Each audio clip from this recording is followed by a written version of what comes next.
தெரியும். எத்தனை பாடல்?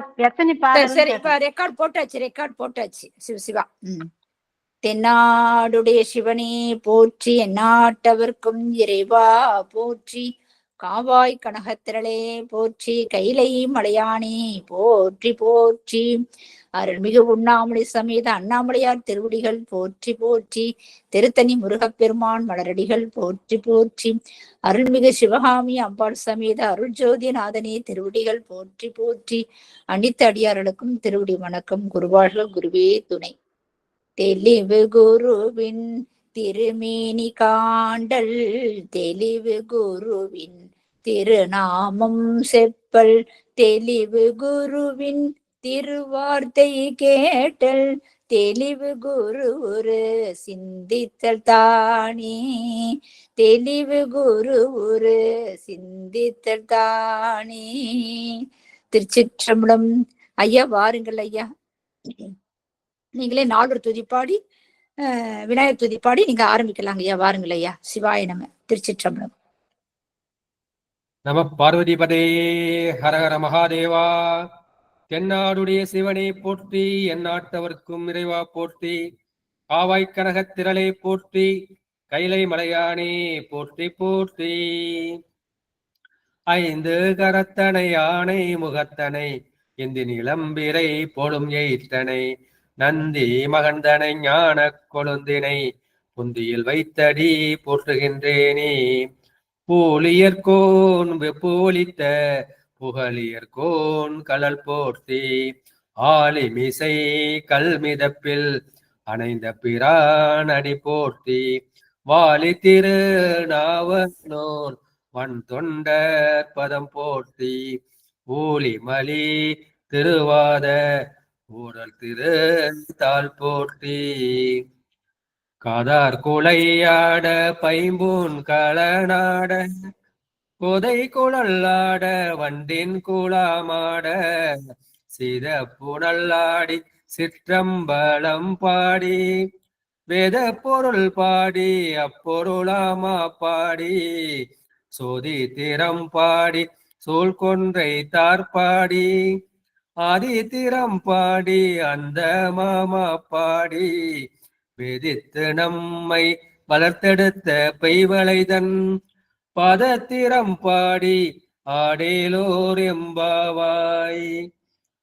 மெய்யன்பர்களே, நம்மை எல்லாம் இயக்கிக் கொண்டிருக்கும் தில்லைக்கூத்தனின் திருப்பாதங்களை மனம் மொழி மைகளால் வணங்கி மகிழ்கின்றேன். சைவத்தையும் தமிழையும் இதுவரை நமக்கு கட்டி காத்து கொடுத்த அருள் இருக்கும் சைவ மடாதிபதிகளின் பொன்னார் திருவடிகளை திக்கு நோக்கி தண்டனித்து வணங்கி மகிழ்கின்றேன். இந்த இணையத்தில் இணைந்திருக்கும் அடியார் குடிமக்களின் திருவடிகளை சிவனடியாக எண்ணி என் சென்னி மீது சுட்டி கொண்டு இன்றைய திருமந்திர சிந்தனையை நாம் தொடங்கி தொடர்வோமாக. கடந்த வாரம் நாம் அறம் செய்வான் திறம் என்று பார்த்தோம்.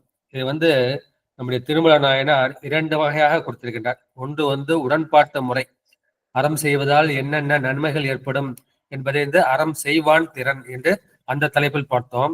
இந்த வாரத்துல அந்த அறம் செய்யாதவன் அவன் அடையக்கூடிய தன்மை என்ன என்பதை அறம் செய்யான் திறம் என்ற அந்த தலைப்பில் 17வது தலைப்பு கொடுத்துருக்கார். இப்ப நம்ம பிறந்தோம், வளர்ந்தோம், படித்தோம், சம்பாதிச்சு நிறைய பணத்தை ஈட்டி இருக்கின்றோம். அதுக்கு நல்ல காரியமும் செய்யறோம், கெட்ட காரியமும் செய்யறோம்.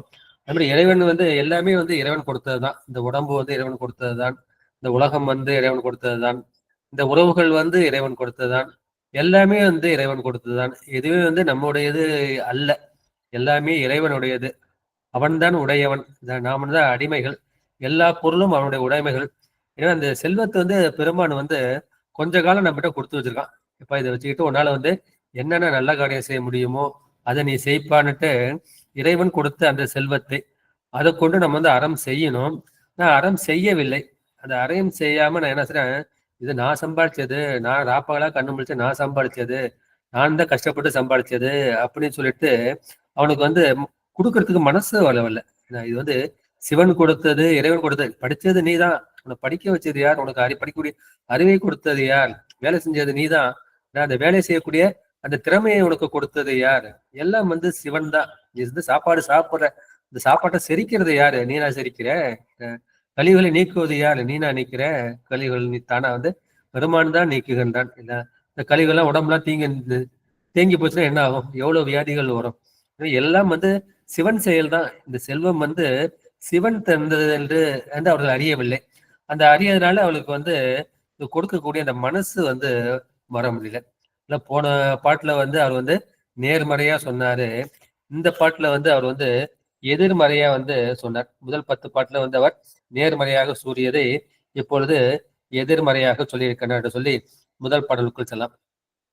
எட்டி படுத்த இருங்கனி வீழ்ந்தன ஒட்டிய நல்லறம் செய்யாதவர் செல்வம் வட்டி கொண்டீட்டியே மண்ணின் முகந்திடும் பட்டி பதகர் பயனறியாரே.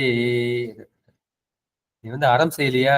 அறம் செய்யலனா நீ ஈட்டிய நீ சம்பாதித்த செல்வத்துக்கு வந்து ஒரு பைசா கூட பிரயோஜனம் கிடையாது, ஒரு பயனும் கிடையாது என்பதுதான் இந்த பாடலின் திரண்ட கருத்து. இந்த இரண்டாவது வரி எடுத்துங்க. ஒட்டிய நல்லறம். நாம் வந்து விரும்பிய நல்லறங்களை, இந்த உலகத்துக்கு தேவையான சமுதாயத்துக்கு தேவையான அந்த நல்லறங்களை, அந்த ஒட்டிய நல்லறங்களை செய்யாதவர்கள், அந்த செய்யாதவர்களுடைய செல்வம், அவர்கள் ஈட்டிய செல்வம் எப்பேற்பட்டது? முதல் வரிக்கு வந்துருங்க. எட்டி பழுத்த இருங்கனி விழுந்தன. இந்த எட்டி மரம் இருக்கு, அது எட்டி பழம் பழுத்து இருக்கு, பார்க்கறதுக்கு வந்து அழகாதான் இருக்கு. அந்த பழம் இருங்கனி. இருங்கனினா பெரிய கனி. இருங்கடல்னா அகன்ற கடல், பெரிய கடல்னு சொல்ல முடியும். என்ன புண்ணியம் செய்தனை நெஞ்சமே இருங்கடல் வையத்து. இருங்கடல்னா அகன்ற கடல், பெரிய கடல் வேணும். ஒரு இருங்கனினா இந்த எட்டி பழம் பெரிய பழமா இருக்குது. இந்த பழத்தை யாராவது பறிப்பாங்களா? யாரும் வந்து பறிக்க மாட்டாங்க. அது தானாதான் கீழே விழுந்துரும். அது கீழே விழுந்து யாருக்கும் வந்து பயன்படாமல் போய்விடும். இவன் என்ன பண்ணான்? காசு நிறைய சேர்த்திருக்கான். காசு நிறைய சேர்த்து அவன் வந்து என்ன செய்யறான்? ஃபைனான்ஸ் மாதிரி வச்சிருக்கான். ஃபைனான்ஸ் வச்சு அது வந்து வட்டி, 3 வட்டி, 5 வட்டி, 8 வட்டி, மீட்டர் வட்டி, கந்து வட்டி அப்படின்னு பல வட்டி. வட்டி கொண்டு ஈட்டியே பணம் சம்பாதிக்கிறதுல அவ்வளவு ஆர்வம். அதை கடும் வட்டி வாங்கி அதை வந்து சேர்க்கிறான். சேர்த்துட்டு அவன் என்ன செய்யறான்? அதை வந்து தான் வந்து பயன்படுத்த மாட்டேங்கிறான், தன் உறவினர்களுக்கும் பயன்படுத்த மாட்டேங்கிறான், சமூகத்துக்கும் பயன்படுத்த மாட்டேங்கிறான், சிவ காரியத்துக்கும் வந்து பயன்படுத்த மாட்டேங்கிறான். அது என்ன பண்றான்? அது வந்து மண்ணுல போட்டு புதைச்சு வைக்கிறான். அந்த காலத்துல வந்து பேங்க்லாம் கிடையாது. அதெல்லாம் என்ன பண்ணுவாங்க? மண்ணுல போட்டு புதைச்சி வச்சிருவாங்க. அந்த மாதிரி கடும் வட்டி வாங்கி சேர்த்து அது மண்ணில் புதைத்து அவர் வந்து பட்டி பதகர். பட்டி பதகர்னா வந்து பட்டி வாயின்னு சொல்றோம் இல்லையா? பயப்படாம ஒரு பேசுனா பயங்கர பட்டி வாயின்னு சொல்றாங்க இல்லையா? அது மாதிரி அஞ்சாத பதகர். பதகர்களை பாதகர்களை குறிக்கும். அந்த அஞ்சாத பாதகர்கள் பயன் அறியாரே. இந்த செல்வத்தின் பயனை வந்து அவர்கள் அறிய மாட்டார்கள் என்று சொல்வார்கள். அவர்கள் வந்து என்ன செய்வாங்க? ஒரு ஏழை மாட்டிக்கிட்டான்னா அவன்கிட்ட ஏமாந்த வரையில அவனுக்கு படிக்க தெரியலன்னா அவன்கிட்ட கை நாட்டு வாங்கி அவன் நிலத்தெல்லாம் எழுதி வாங்கிக்கிறது. அந்த மாதிரி ஏமாந்த வரையில் வந்து அவர்கள் வந்து கொள்ளை வந்து அடிப்பார்கள். அப்படி பட்டி பதகருங்கிறது அந்த இடத்துல பட்டின்னு ஒண்ணு வச்சிருப்பாங்க. ஏன்னா அந்த மேயிற மாடு இருக்கு இல்லையா? அந்த மாட்டை கொண்டு போய் அந்த பட்டியில வந்து அடந்து வச்சுவாங்க. அதாவது அடங்காத பட்டி மாடுன்னு சொல்லுவாங்க. ஒரு குழந்தை ரொம்ப அதிகமா பேச்சுன்னா பட்டி வாயின்னு நம்ம சொல்றோம். அந்த மாதிரி இந்த பட்டிங்கிறது அது அடங்காது, அது வந்து பயன் அறியாது. ஏன் பயன் அறியலைன்னா செல்வத்து பயனே வந்து ஈதல் தான். அவங்ககிட்ட காசு இருக்கு அப்படின்னா நம்ம இவரு சொல்லுவார் பாடல், நிதி குறைந்தவர் காசுகள் தாரேல், நிதி மிகுந்தவர் பொற்கோய்தாரேல், நிதி குறைந்தவர் காசுகள் தாரேல், அதுவும் மற்றவர் வாய்ச்சொல் அருளீர், ஆண்மையாளர் உழைப்பினை நல்கீர். என்கிட்ட கையில வந்து கொஞ்சமா தான் காசு இருக்கு, சரி கொஞ்சம் ஒண்ணு கொடு, ஒரு 100 ரூபா வச்சிருக்கியா, ஒரு 1 ரூபா கூட, ஒரு 10 ரூபா கூட. நிதி மிகுந்தவர் பொற்கோய்தாரேல். அந்த காலத்துல வந்து பொண்ணுதான் பயன்பாட்டுல இருந்தது. பணம் அதிகமா இருந்தா நீங்க வந்து பொண்ணை வாரி வாரி வழங்கு. என்கிட்ட வந்து கொஞ்சம் காசு இல்லை, நிறைய காசு இல்லை, நான் ஒண்ணும் இல்லாத ஏழையா இருக்கேன் அப்படின்னா நீ வந்து வாய்ச்சோல் அருளே, இந்த மாதிரி ஒரு நல்ல காரியம் நடக்குதுப்பா, அது உங்களால முடிஞ்ச அந்த உதவியை வந்து நீங்க செய்யுங்க அப்படின்னு பார்த்துக்கிறவங்ககிட்ட நீங்க வந்து போய் சொல்லுங்க. என்கிட்ட உடம்புல வந்து தெம்பு இருக்கு, உழைப்பு இருக்கு அப்படின்னா ஆண்மையாளர் உழைப்பினை நல்கீர். எந்த வகையாலாவது நீங்க வந்து செய்யணும். கொல்லும் வகையான் அரவினை ஓவாதே, செல்லும் வாய் எல்லாம் செயல் ஓவாதே, இடைவிடாமல் வந்து நீங்க எங்கெங்கெல்லாம் போறீங்களோ, இந்த மாதிரி திருவம்பாய் நிகழ்ச்சி நடக்குதுமா, அதுக்கு உங்க குழந்தைங்களையும் அனுப்பிச்சு வைங்கம்மா அப்படின்னு ஒரு வாய்ச்சொல்லர் இருக்கீங்களே, அது மாதிரி அதுக்கு வேண்டிய ஏற்பாடு பண்றீங்க இல்லையா, அதுக்கு உண்டான பதவி உதவி செய்றீங்க இல்லையா, அது எல்லாமே வந்து அந்த செல்வத்தின் பயன். நீ செல்வத்து பயனை ஈதல் அதல் துய்ப்போமெனின் தப்புவன பலவே. அந்த மாதிரி செய்ய வேண்டாம் என்ற கருத்தை வந்து இந்த பாட்டுல சொல்லியிருக்கார். இந்த எத்தி மரத்துல வந்து பெரிய பழங்கள் வந்து பழுத்து இருக்கின்றது. அதை யாரும் பறிக்க மாட்டார்கள், அது யாருக்கும் பயன்படாது. அது என்ன செய்யும், தானே கீழே விழுந்து அழிந்து அழுகி போய்விடும். அது போல நீ என்ன செய்ய, உங்ககிட்ட செல்வம் இருக்கு, செல்வம் இருந்து என்ன பண்றேன்னா அந்த ஒட்டிய நல்லறம் பொருந்திய ஒரு நல்லறம் செய்யாது உனக்கு வந்து உலோபத்தன்மை வந்து விட்டது, கஞ்சத்தன்மை வந்து விட்டது. நீ என்ன செய்கின்றார், அது வட்டி மேல வட்டி வாங்கி இந்த பணத்தை வந்து கூச்சி வைக்கிற. கூச்சி வச்சு யாராவது பொண்டாட்டி பிள்ளை எடுத்துட்டு போயிடுமோ, மாமா மச்சான் திருட்டு போயிடுவானோ, கல்வனை எவனாவது கொண்டு போயிடுவானோ, அரசனுக்கு தெரிஞ்சா படிச்சுட்டு போயிடுவானோ அப்படின்னு பயந்து நீ என்ன பண்ற, மண்ணில் குழி பறித்து நீ வச்சிருக்க. ஒரு நாள் என்ன இருக்கு, அது எங்க போச்சுன்னு உனக்கே தெரிய மாட்டேங்குது. தெரியாம சில மணி செத்து போற. செத்து போனா என்ன பண்ற, அந்த பயன் வந்து யாருக்குமே கிடைக்காது. இது கூட இவர் சொல்லுவார் இல்லையா, ஆழ்வாரிலே மாடு ஆவேனோ என்று திருவாசகத்துல வந்து நம்முடைய மாணிக்கவாசகர் சொல்வார். அதுல வந்து பல பொருள்ல இதுவும் ஒரு பொருள். இறங்கும் நமக்கு அம்பல கொத்தன் என்றென்று ஏமாந்து இருப்பேனை அருங்கற்பனை கற்பித்து ஆண்டாய்க்கு ஆழ்வார் இலி மாடு ஆவேனோ என்று சொல்வார்கள். ஆழ்வார் இலி மாடு அப்படின்னா வந்து நான் ஏற்கனவே பல முறை வந்து சொல்லியிருக்கேன்னு நினைக்கிறேன். ஒரு மாடு இருக்கு, அவனை ஆளக்கூடியவன் மேய்க்கக்கூடியவன் வந்து ஒருத்தன் இருக்கான். அவன் என்ன பண்றான், மாடு பழகிடுச்சுன்னா கொண்டு போய் அந்த மேய்ச்சக்காட்டுல கொண்டு போய் விட்டுட்டு வருவான். விட்டு தானே மேய்ஞ்சிட்டு அந்த மாடு என்ன செய்வான், வீட்டுக்கு வந்து திரும்பி வந்துவிடும். அந்த மாதிரி அப்புறம் மாடு என்ன செய்யுது, அது வழி தவறி காட்டுக்குள் போய்விடுகின்றது. அங்கே ஒரு சிங்கம் வந்து அடிக்க வருகின்றது. அது சிங்கத்துக்கு பயந்து பயந்து ஓடி பார்த்தோம்னா ஏத்தாப்புல ஒரு பெரிய குளம் இருக்கு. இந்த சிங்கத்தையும் தப்பிச்சுன்னு அந்த குளத்துல போய் இது மாட்டிக்குது. மாட்டிக்கணும், அது நிறைய புதைசேரு, கால் வந்து என்ன போய் புதஞ்சுக்குது. அது அந்தாண்ட எடுத்து வைக்க முடியல. இந்த சிங்கமா சாப்பிடணும், அதுவும் வந்து வருது, அதுவும் வந்து அந்த குளத்துல மாட்டிக்குது, அதுவும் மாட்டிக்கிட்டு அப்ப அந்த சிங்கம் சொல்லுது மாட்டை பார்த்து, நீ பேசாம என்கிட்ட அடிபட்டு செத்துருக்கலாம்ல, எனக்காவது ஒரு உணவு மாதிரி கிடைச்சிருக்குமே அப்படின்னு ஒரு பொய்யா பேசுறப்ப அந்த மாடு சொல்லுது, எனக்கு மேய்க்கிறவனு ஒருத்தர் இருக்கான், என்னை ஆளக்கூடியவனு ஒருத்தர் இருக்கான். அந்த ஆளக்கூடிய என்ன பண்ணுவான், வீட்டுல போய் மாட்டை வந்து தேடி பார்ப்பான். நான் வரலன்னு தெரிஞ்சுக்கிட்டு அவன் தேடிக்கிட்டு என்னை வந்து மீட்டு போவான். ஆனா நீ இருக்கியே, உனக்கு ஆளக்கூடியவன் வந்து எவனும் கிடையாது, நீ தான் மடிஞ்சு போகணும் அப்படின்னு சொன்னா அந்த மாடு சொன்ன மாதிரியே இந்த மாட்டுக்கு உடையவனை வந்து தேடிக்கொண்டு என்ன செய்கின்றான், அந்த மாட்டை வந்து மீட்டு கொண்டு போகின்றான். இந்த சிங்கம் வந்து அதிலேயே போகிறது. நாம வந்து ஆளக்கூடிய மாடா, ஆழ்வார் இல்லாத மாடா, நம்ம ஆள்வதற்கு சிவன் இருக்கின்றான், இந்த சிவன் இருக்கின்றான் என்கின்ற உணர்வோடு நம்ம உலக காரியங்களை செஞ்சா நம்முடைய இறுதி காலத்தில் வந்து சிவன் வந்து நம்மை கூட்டி செல்வான். இன்னொன்று வந்து ஆழ்வார் எலி மாடு தேடிய மாடு செல்வம் அப்படிங்களா. அந்த மாடு என்பதை 3 பொருள் இருக்கு. மாடுங்கிற மிருகத்தை வந்து குறிக்கும். இரண்டாவது மாடுங்கிற அந்த செல்வத்தை வந்து குறிக்கும். மாடு என்பது செல்வம். அந்த காலத்துல வந்து செல்வமா இருந்தாலும் ஆடு மாடு தான் செல்வமா இருந்தது. மாடு. அப்புறம் மாடுங்கிறது பக்கங்களை வந்து குறிக்கும். 3 வார்த்தைகள் உண்டு. எனவே இந்த மாடு ஆழ்வாரிலி மாடா ஆவேணும். இந்த பணம் இருக்கு, அந்த பயன் என்ன செய்யணும், அது வந்து ஒருத்தர் வந்து ஆளணும், அதுக்கு வந்து பயன்படணும். நான் இந்த மாதிரி என்ன பண்றேன், பயனற்ற அந்த செல்வமா நான் இருந்து போயிடுவனும் அப்படின்னு அந்த கருத்தையும் வந்து ஆழ்வாரிலி மாடா வேணும்ட்டு மாணிக்கவாசகர் வந்து சொல்வார்கள். அடுத்து 2வது பாடலுக்கு வந்து நம்ம செய்யலாம். ஒளிந்தன காலங்கள் ஒளியும் போயின கலிந்தன கற்பனை நாளும் குறுகி பிழிந்தன போலத்தம் பேரிடராக்கை அழிந்தன கண்டும் அறமறியாரே. ஒளிந்தன காலம், நம்ம என்ன செய்றோம், ஒவ்வொரு வருஷமும் பிறந்த நாள் கொண்டாடுறோம். பார்க்கப்பட அது வந்து பிறந்த நாள் கிடையாது, அது வந்து இறந்த நாள். என் வாழ்நாள்ல நான் இப்படி இப்ப 60 நாள் நான் வந்து இறந்து போய்விட்டேன். எவ்வளவு நாளுங்கிறது அது இறைவனுக்குத்தான் வந்து தெரியும். எனவே காலங்கள் எப்படி இருக்கு, அது வினாடி, நிமிடம், மணி, நாள், வாரம், பட்சம், மாதம், வருடம், இந்த மாதிரி போயிட்டே இருக்கு. அந்த மாதிரி ஒவ்வொரு கணமும் இந்த காலம் வந்து கழிந்து போய்கொண்டே இருக்கின்றன. ஊழியும் போயின, பல ஊழி காலங்கள் இருக்கின்றன. ஊழிதோர் ஊழி முற்றும் உயர் பொன்னொடித்தான் மலையை, அப்படி ஊழிகள் வந்து போய்கொண்டே இருக்கு, பல ஊழி காலங்கள் போய்கொண்டே இருக்கின்றன. அந்த மாதிரி அந்த ஊழிக்கு பேர் வைக்கிறாங்க. ஒண்ணு வந்து பிரம்ம கர்ப்பம்னா அந்த பிரம்மலோகம் வரைக்கும் அழிஞ்சிடும். அடுத்து வந்து விஷ்ணு கர்ப்பம், அந்த விஷ்ணு உலகம் வரைக்கும் அழிஞ்சிடும். அடுத்து வந்து ருத்ர கர்ப்பம், ருத்ரலோகம் வரைக்கும் அழிஞ்சிடும். அதுக்கப்புறம் வந்து மகேஸ்வர கற்பம், மகேஸ்வர உலகம் கற்பம். அப்புறம் சதாசிவ கற்பம், இந்த சதாசிவ உலகமும் அழிஞ்சு போயிடும். அதுக்கப்புறம் சக்தி கற்பம், சக்தி உலகம் வரைக்கும் அழிஞ்சு போயிடும். அப்புறம் சிவகற்பம், சிவலோகம் வரைக்கும் அழிஞ்சு போயிடும். இதெல்லாம் வந்து தடத்தத்தில் வரக்கூடியது.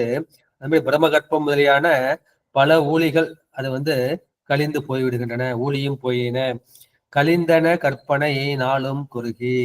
நான் மனசுல வந்து நிறைய கற்பனை பண்ணி வச்சிருக்கேன். நான் அப்படி வாழணும், இப்படி வாழணும், என் பொண்டாட்டி பிள்ளைக்கு இந்த மாதிரி செய்யணும், என் பையனை வந்து அங்க போய் படிக்க வைக்கணும், அமெரிக்காவில் போய் படிக்க வைக்கணும், அவனுக்கு இந்த மாதிரி ஒரு மருமகளை பார்க்கணும் அப்படின்னு பல கற்பனை, பல மனக்கோட்டைகள் இருந்தது. நம்ம உயிர் போச்சுன்னா என்ன செய்யுது? அந்த கற்பனை கோட்டையும் அதுவும் அழிந்து விட்டது, சரிந்து விட்டது, நாளும் குறுகி போய்விட்டது. பிழிந்தன போலத்தம் பேரிடர் ஆக்கை. இந்த ஆக்கை என்ன இருக்கு? இந்த உடம்பாகிய யாக்கைக்கு ஒரு ஆயில் இருக்கு. தோற்றம், ஸ்திதி, சம்ஹாரங்கிற மாதிரி அது தோன்றி இருந்து மறையக்கூடியது. இந்த ஆக்கையுடைய ஆயில் என்ன செய்யுது? அது கரும்பு சக்கை போல அது குறுகி கரும்பு சக்கையாக அது அழிந்தது கண்டும் அறம் அறியாரே. இந்த மாதிரி நிறைய பேர் சாவுறாங்க. எங்க அம்மா அப்பாலாம் வந்து செத்து போயிருக்காங்க, என் மாமா மச்சாலாம் செத்து போயிருக்காங்க. அப்படியெல்லாம் நான் பாக்குறேன். அந்த பார்த்தும் எனக்கு வந்து அறம் செய்யறதுக்கு மனசு வர மாட்டேங்குது. ஏன்னா என்னுடைய அறியாமை வந்து அந்த மாதிரி இருக்கு. இந்த ஆணவ மனம் வந்து என்னுடைய ஆன்ம அறிவை மறைத்து விட்டது. நான் என்னமோ சதகோடி காலம் இந்த ராவணன் மாதிரி 3 கோடி வாழ்நாள் மாதிரி சதகோடி காலம் வாழ போறேன் அப்படின்னு நான் அடைஞ்சுக்கிட்டு இருக்கேன். அதனுடைய அறியாமை என்று சொல்கின்றார்கள். எனவே கற்பனை என்பது அவன் வந்து கற்பனையில தான் வாழலாம், உண்மையில வந்து வாழவில்லை. இப்ப நம்ம ஒவ்வொரு வாழ்க்கையை நம்ம ஆராய்ச்சி பார்த்தோம்னா, நம்மளோட உயிர் வந்து வாழ்ந்திருக்கா அப்படின்னா நம்ம உயிர் வந்து ஒரு வினாடி கூட வாழவில்லை. அந்த உயிர் வாழ்க்கை, அது சிவ வாழ்க்கையை வந்து வாழவில்லை. அது என்ன செஞ்சது? இந்த மனசு என்ன பண்ணுது? தன்னுடைய ஆசைக்கு ஏற்றபடி நம்முடைய உடம்பை வந்து இழுத்து கொண்டு வளைத்து கொண்டு அது செல்கின்றது. எனவே ஒரு பொழுதும் வாழ்வது அறியார் கருதப கோடியும் அல்ல பல என்னட்டு திருக்குறளையும் அவரு சொல்வார்கள். எனவே இது பிழிந்தன இதுலயும் வந்து நம்ம மாநிலத்துல பரம்பரனை காண பாலுக்குலைத்தேன் பரம்பரனை காணாதே என்று சொல்வார்கள. நான் பரம்பரனாக்கி இந்த சிவனுக்கு நான் பாக்குறதுக்காக முயற்சி பண்ணல. நான் என்ன பாலுக்கு உழைத்தேன், இந்த பிறர்க்கே உழைத்து ஏழையானேன் என்று சொல்வார்கள். ஏன்னா சில பேர் என்ன சொல்றாங்கன்னா, நம்முடைய மனசுல தோன்ற எண்ணங்கள் வந்து நம்முடைய எண்ணங்கள் கிடையாதான். நிறைய பேர் வந்து வாழ்ந்து முடிஞ்சிருப்பாங்க, அவர்களுடைய நிறைவேறாத ஆசைகள் வந்து அவங்க சுத்திக்கிட்டே இருக்குமா. அவர்களுடைய ஆசைகள் வந்து நம்ம மனசுல பூந்து அதை வந்து செயல்படுத்த ஆரம்பிக்குமா.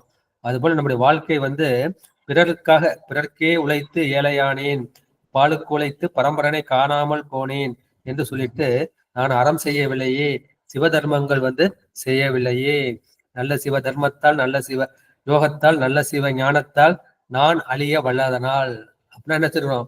நான் வந்து செஞ்சதுன்னா இந்த நான் என்கின்ற அகங்காரமும் எனது என்ற மமகாரமும் அலைந்திருக்கும். பெருமான் வந்து எனக்கு தலைப்பட்டிருப்பான். இப்ப நான் எனது வந்து அழியவில்லை என்ற அந்த கருத்தை வந்து இந்த பாட்டை வந்து சொல்லியிருக்கின்றார்கள்.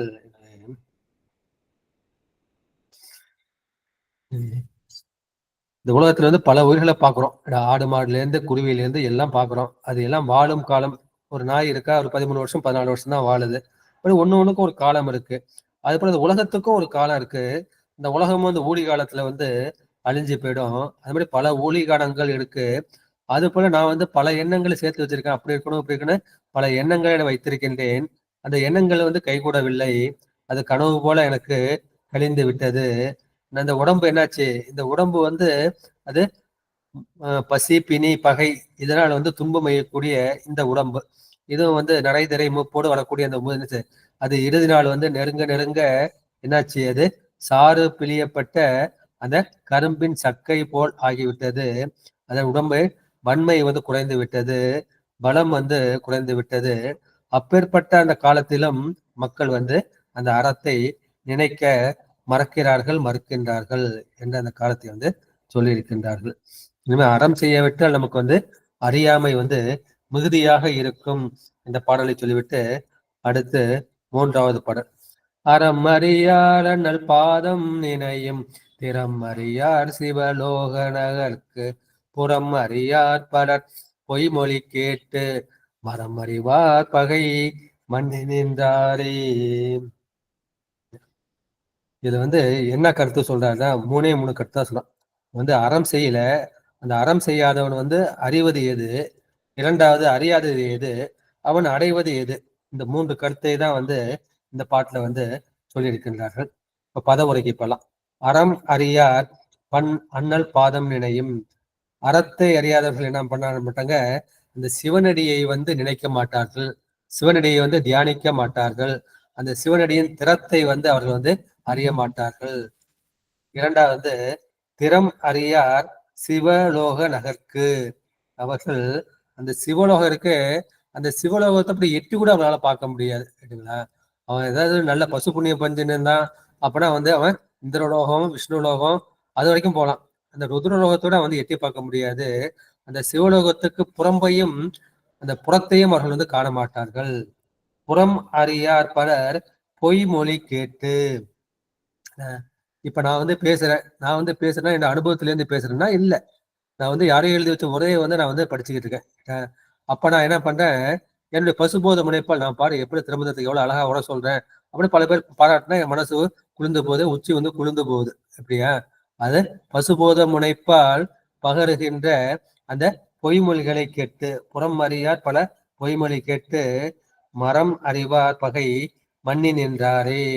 எனவே அவர்கள் என்ன, அந்த பொய்மொழியை கேட்டு அவர்கள் வந்து இது பாவம் இது புண்ணியம் என்று தெரியாமல் பாவங்கள் நிறைய செய்து அவர்கள் பகையுள் நிலை பெற்றார்கள். பாவம் செஞ்சானே நிச்சயமா அதுக்கு பகை வந்துவிடும். எனவே அந்த பசு புண்ணியம் பல செஞ்சான், பசு புண்ணியம் பல செஞ்சாலும் பதி புண்ணியம் வந்து செய்யவில்லை. திருவடி ஞானம் பெற வேண்டும் என்று அவனுக்கு வந்த எண்ணம் வரவில்லை. எனவே அவர் அறம் அறியார் நினையும் திறம் அறியார். எனவே உனக்கு அறமும் தெரியல, உன்னை நினைக்கக்கூடிய அந்த திறமும் இல்ல. இது கூட ஞான சம்பந்தரும் சொல்வாரு. என்னன்னா, முன்னம் நீ பாவத்தால் மூர்த்தி பாதம் சிந்தியாது. ஏன் உன்னால மூர்த்தி பாத சிறுத்துடைய அந்த திருப்பாத்தை சிந்திக்க முடியல? முன்னம் நீ செய்பாவத்தால் மூர்த்தி பாதம் சிந்தியாது இன்னும் நீர் இடம்பைப்பட்டு அழுந்துவீர். அதனால உனக்கு துன்பம் வந்துகிட்டே இருக்கும். ஏன்னா நீ பாவம் செஞ்சதுனால பெருமானை திருவடியை சிந்திக்க முடியல, அதனால என்ன செய்யற உனக்கு இன்னல்கள் வந்து கொண்டே இருக்கின்றது என்று நம்முடைய ஞான சம்பந்தனம் வந்து செய்வார். ஏன்னா பெருமானை நினைக்க வேண்டும் என்றால் நம்ம என்ன செஞ்சிடணும், புண்ணியம் செய்திருக்க வேண்டும். புண்ணியம் செய்தார்க்கு பூண்டு நீருண்டு அண்ணலும் அது கண்டு அருளா நிற்கும் என்ற திருமந்திரத்திலே வந்து வரும். புண்ணியா உன்னடிக்கே போதுகின்றேன் பூம்பகலூர் மேனிய புண்ணியனே என்று சொல்வார்கள். எனவே இவர்கள் வந்து அந்த சிவலோகனை அந்த எட்டி கூட பார்க்க முடியாது. இவருக்கு என்ன கிடைக்கும் அப்படின்னா வந்து இவருக்கு அந்த சிவலோக முக்தி சாலோக முக்தி கூட கிடையாது. முக்தி வந்து நம்ம என்ன பிரிக்கிறோம், பதமுக்தி பரமுக்தின்னு பிரிக்கிறோம். சரியை செய்தால் சாலோகம், கிளையை செய்தால் சாமீபம், யோகம் செய்தால் சாரூபம், ஞானம் செய்தால் நமக்கு சாயுஜ்யம் என்கின்ற பரமுக்தி. இந்த சாயுஜ்யம் தான் பரமுக்தி. பாக்கி மூன்றும் சாலோகம் சாமீபம் சாரூபம் மூன்றும் வந்து இந்த பதமுக்தி. உனக்கு இந்த சாலோக முக்தி கூட கிடைக்காது என்ற இந்த பாவத்தை வந்து இவனுக்கு என்ன கிடைச்சது, பாவம் கிடைச்சது, பகை கிடைச்சது, வேற எதுவும் உனக்கு வந்து கிடைக்கவில்லை. எனவே அறத்தை நினைக்கலன்னா உன்னால சிவபெருமானது திருவடி நினைக்கும் முறையை வந்து உனக்கு அறிய முடியாது. எனவே நீ சிவலோகத்துக்கு பக்கத்துல கூட போக முடியாது. அப்ப நீ எங்க போவ, நீ நரகத்துக்கு தான் போவ. அவர்கள் என்ன செய்வார்கள், அவர்களுக்குன்னு குரூப் இருக்கும், தம்மோடு ஒத்த அந்த அறிவெளிகள் இந்த உலக விஷயங்களை பத்தி பேசிக்கிட்டு அந்த நடிகை டைவர்ஸ் பண்ணிக்கிட்டா, இந்த நடிகை அவங்க கூட போயிட்டா அப்படி அந்த மாதிரி அவங்க பேசிக்கிட்டு இந்த அறிவெளிகள் கூட அந்த மயக்கவர்களை கேட்டு அதன் மூலமாக அவர்கள் பாவங்களை செய்வார்கள். அந்த பாவங்கள்னால அவருக்கு வந்து அது பகையும் வந்து நெஞ்சும். பெருமானுடைய திருவடியை வந்து யாரு நம்ம வந்து இவன் வந்து அறம் செய்யல, இவனையும் இந்த சாவலோகத்துக்கு போறோம்ல. நம்ம மாணிக்க சொன்ன பண்டாய நான்மறையும் பாலனுக மாலையனும், அப்பேற்பட்ட நான்மறை வந்து சிறப்பிச்சு பேசுறாங்க. அது கூட பெருமாண்ட பக்கத்துல போக முடியாது. பண்டாய நான்மறையும் இந்த பழமையான 4 மலைகளும் பால் அணுகா பெருமாண்ட பக்கத்துல கூட போக முடியாதாம். இது பெருமானே சொன்னது. பெருமானே பாடக்கூடிய அந்த மலைகள் கூட அதை பெருமாண்டே பால் அணுகா பக்கத்துல கூட போக முடியாது. மாலையனும் கண்டாரும் இல்லை, அவர்களால் கூட பார்க்க முடியவில்லை. அப்பேற்பட்ட திருவடி, அந்த திருவடி வந்து நமக்கு வந்து எளியது என்ற கருத்தை வந்து நம்ம திருமுறைகள்ல வந்து நம்ம வந்து பார்த்துருக்கோம் இல்லைங்களா. அடுத்த பாடல் இருமலும் சோகையும் ஈலையும் வெப்பும் தருமம் செய்யாதவர் தம்பாளவாகும் உருமிடினாகம் முரோணி கலலை தருமம் செய்வார் பக்கல் சாரகிலாவே. இது அறம் செய்வார்க்கு என்னென்ன நன்மைகள் உண்டாகும் என்பதை போன பாட்டுல பார்த்தோம். இதுல அறம் செய்யாதவர்க்கு என்னென்ன தீமைகள் வரும் என்ற கருத்தை இந்த பாட்டுல வர. முக்கியமா உடம்புல நிறைய வியாதி வரும். இந்த வியாதியை தான் அவர் சொல்றார். இதுன்னா இருமல், அந்த இருமல்ங்கிற நோய் வரும். சோகை, சோகைனா ரத்த சோகை, அனீமியான்னு சொல்லுவோம். உடம்புல ரத்தம் இல்லாம வெளியே போய் கிடப்பாங்க, அது இருமல் சோகை.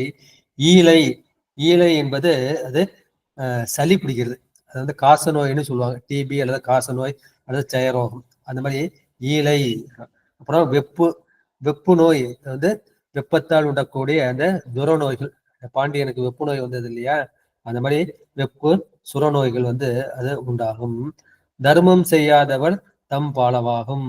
நீ தர்மம் செய்யல, அறம் செய்யல அப்படின்னா உனக்கு அந்த இருமல், ரத்த சோகை, அந்த ஈலை என்கின்ற அந்த காச நோய், வெப்பு என்கின்ற ஜுர நோய், இதெல்லாம் வரும்.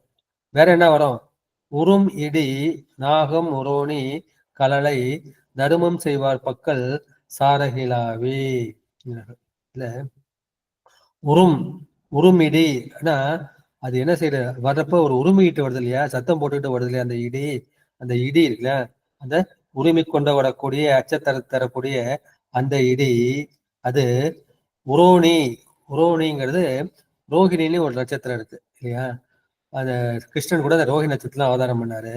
அந்த ரோஹிணி என்பது அந்த விண்மீன்களால் வரக்கூடிய அந்த தீமைகள், அந்த நவக்கோள்கள், 27 நட்சத்திரங்கள், அவற்றால் வரக்கூடிய அந்த தீமைகளை உரோகிணி என்று அதை குறித்தார்.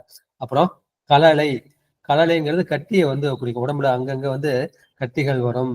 அந்த கட்டிகள் அதெல்லாம் என்ன செய்யுது, அது தர்மம் செய்வார் பக்கல் சாரகிலாவே. யார் தர்மம் செய்கின்றார்களோ அவர்கள் பக்கத்துல கூட அது போகாது. அதாவது ஆதி பௌதிகம், ஆதி ஆன்மீகம், ஆதி தெய்வீகம் என்ற அந்த 3 வகையான வினைகளும் தர்மம் செய்பவனுக்கு பக்கத்தில் போகாது, தர்மம் செய்யாதனே போய் சாரும். இது இதுல என்ன அறம் என்பது என்ன? அறம் எனப்படுவது இல்வாழ்க்கை, மற்றெல்லாம் புறத்த புகழும் இல. நீ இல்லடத்துல இருக்கணும். நீ வைராக்கியமா நான் துறவரத்துக்கு போறேன் அப்படின்னு சொல்லிட்டு காலங்கட்ட காலத்துல போய் உன் மனசுல காமம் தோன்றி இன்னொரு பெண்ணை சார்ந்து உனக்கு என்ன, உனக்கு அவப்பெயர் ஆகிவிடும். எனவே இல்லடத்திலே இருந்து அந்த இன்பங்களை அளவோடு முறையோடு செய்து கொண்டு சமுதாயத்திற்கும் உறவினர்களுக்கும் இந்த சிவப்பணிகளுக்கும் நீ செய்து கொண்டு இருந்தால் அதுதான் சிறந்த அறம். அதுதான் இல்லறம் தான் அந்த சிறந்த அறம். எனவே அறம் என்பது சிவபெருமானுடைய திருவுள்ளத்தின் விருப்பத்தை கூறுவது. இதை பார்க்கப்பட்டீங்கன்னா பாத்தீங்கன்னா நம்முடைய ஞான சம்பந்தர் என்ன செய்வாரு, ஒண்ணு செய்யறதுக்கு முந்தி பெருமானுடைய திருவுள்ளம், பெருமானே இது உன் திருவுள்ளத்துக்கு சம்மதமா, திருவுள்ளத்துக்கு சம்மதமா அப்படின்னு கேட்பார். மதுரையில போவாரு, அந்த சமணர்களோடு அவர் அந்த வாதப்போர் புரிய வேண்டும். போறதுக்கு முந்தி அந்த ஆலவாய சொக்கன்கிட்ட போய் வர்றாரு. போய் இது உனக்கு திருவுளமோ, இந்த அவங்க கண்ணால கூட நான் பாக்குறதுக்கு அவனுக்கு தகுதி இல்லானவன், அவனுக்குன்னா பார்த்து பேசி வாதம் செய்யறதுக்கு உனக்கு சம்மதமா சம்மதமான ஒவ்வொரு பாட்டிலையும் கேட்பாரு. அவர் இறைவனுடைய திருவுள்ளத்தை அறிந்து, இதேதான் மாணிக்க, எது எமை வழிகோறும் ஆறது கேட்போம் எம்பெருமான் பள்ளி. பெருமானே இன்னைக்கு நான் என்ன காரியம் செய்யணும், காலம்புற முடிச்ச உடனே கேட்கணும், சிவபெருமானே இன்னைக்கு நான் என்ன நல்ல காரியம் செய்யணும், அது எனக்கு நீ வழிகாட்டுப்பா அப்படிங்கிற பிரார்த்தனையோடு நம்ம எழுதிருக்க வேண்டும். எனவே அது போல இந்த மாணிக்கவாசர் போல ஞான சம்பந்தம் போல அந்த லெவலுக்கு போனாலும் காலம்புற முடிச்சவனே, பெருமானே இன்னைக்கு எனக்கு என்ன நல்ல காரியம் செய்ய எனக்கு வாய்ப்பு கொடுக்கின்றாய், பெருமானே நீதான் வாய்ப்பு கொடுக்க வேண்டும், வழிகாட்ட வேண்டும், நீதான் வேண்டும், நீயே சரணம் என்று அதை வணங்கி கொண்டு நம்ம செல்ல வேண்டும். எனவே திருவுள்ளத்தின் அந்த விருப்பத்தை அறிய வேண்டும். அது இல்லாம இதுதான் பெருமாள் எனக்கு சொன்னதுன்ட்டு நான் தற்போதத்தால ஆன்மபோதத்தால் நான் செய்யக்கூடாது. எனவே ஆன்மபோதத்தால் செய்வது அதுவும் ஒரு வகை வழிபாடுதான். ஆனா அது அறியாமையால் உள்ள வழிபாடு. இது சிவபோதத்தோடு செய்யக்கூடிய வழிபாடு. இதுதான் அறம் அறியார் அண்ணல் பாதம் நினையும் திறம் அறியார்.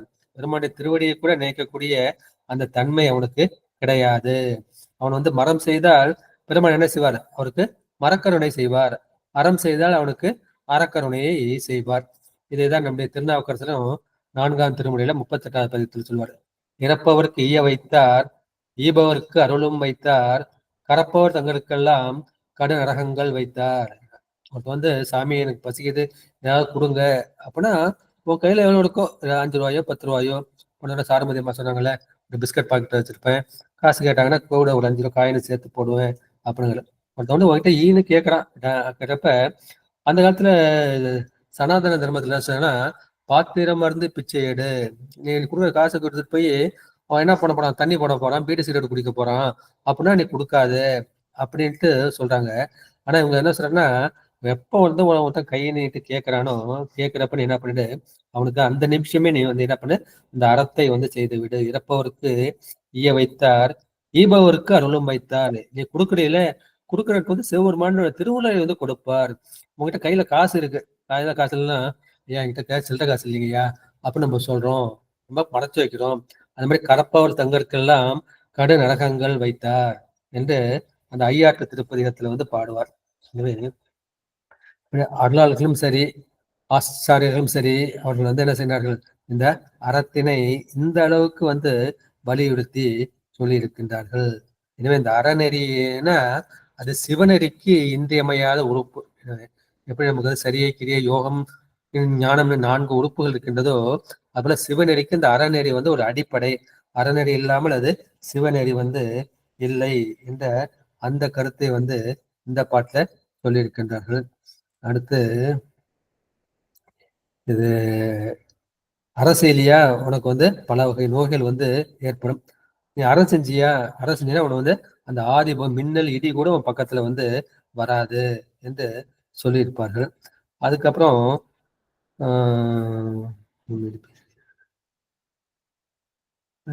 இந்த ரோனிங்கிறதுக்கு வந்து நம்முடைய அருணைவேலுடைய வந்து ஒரு அர்த்தம் சொல்றாரு.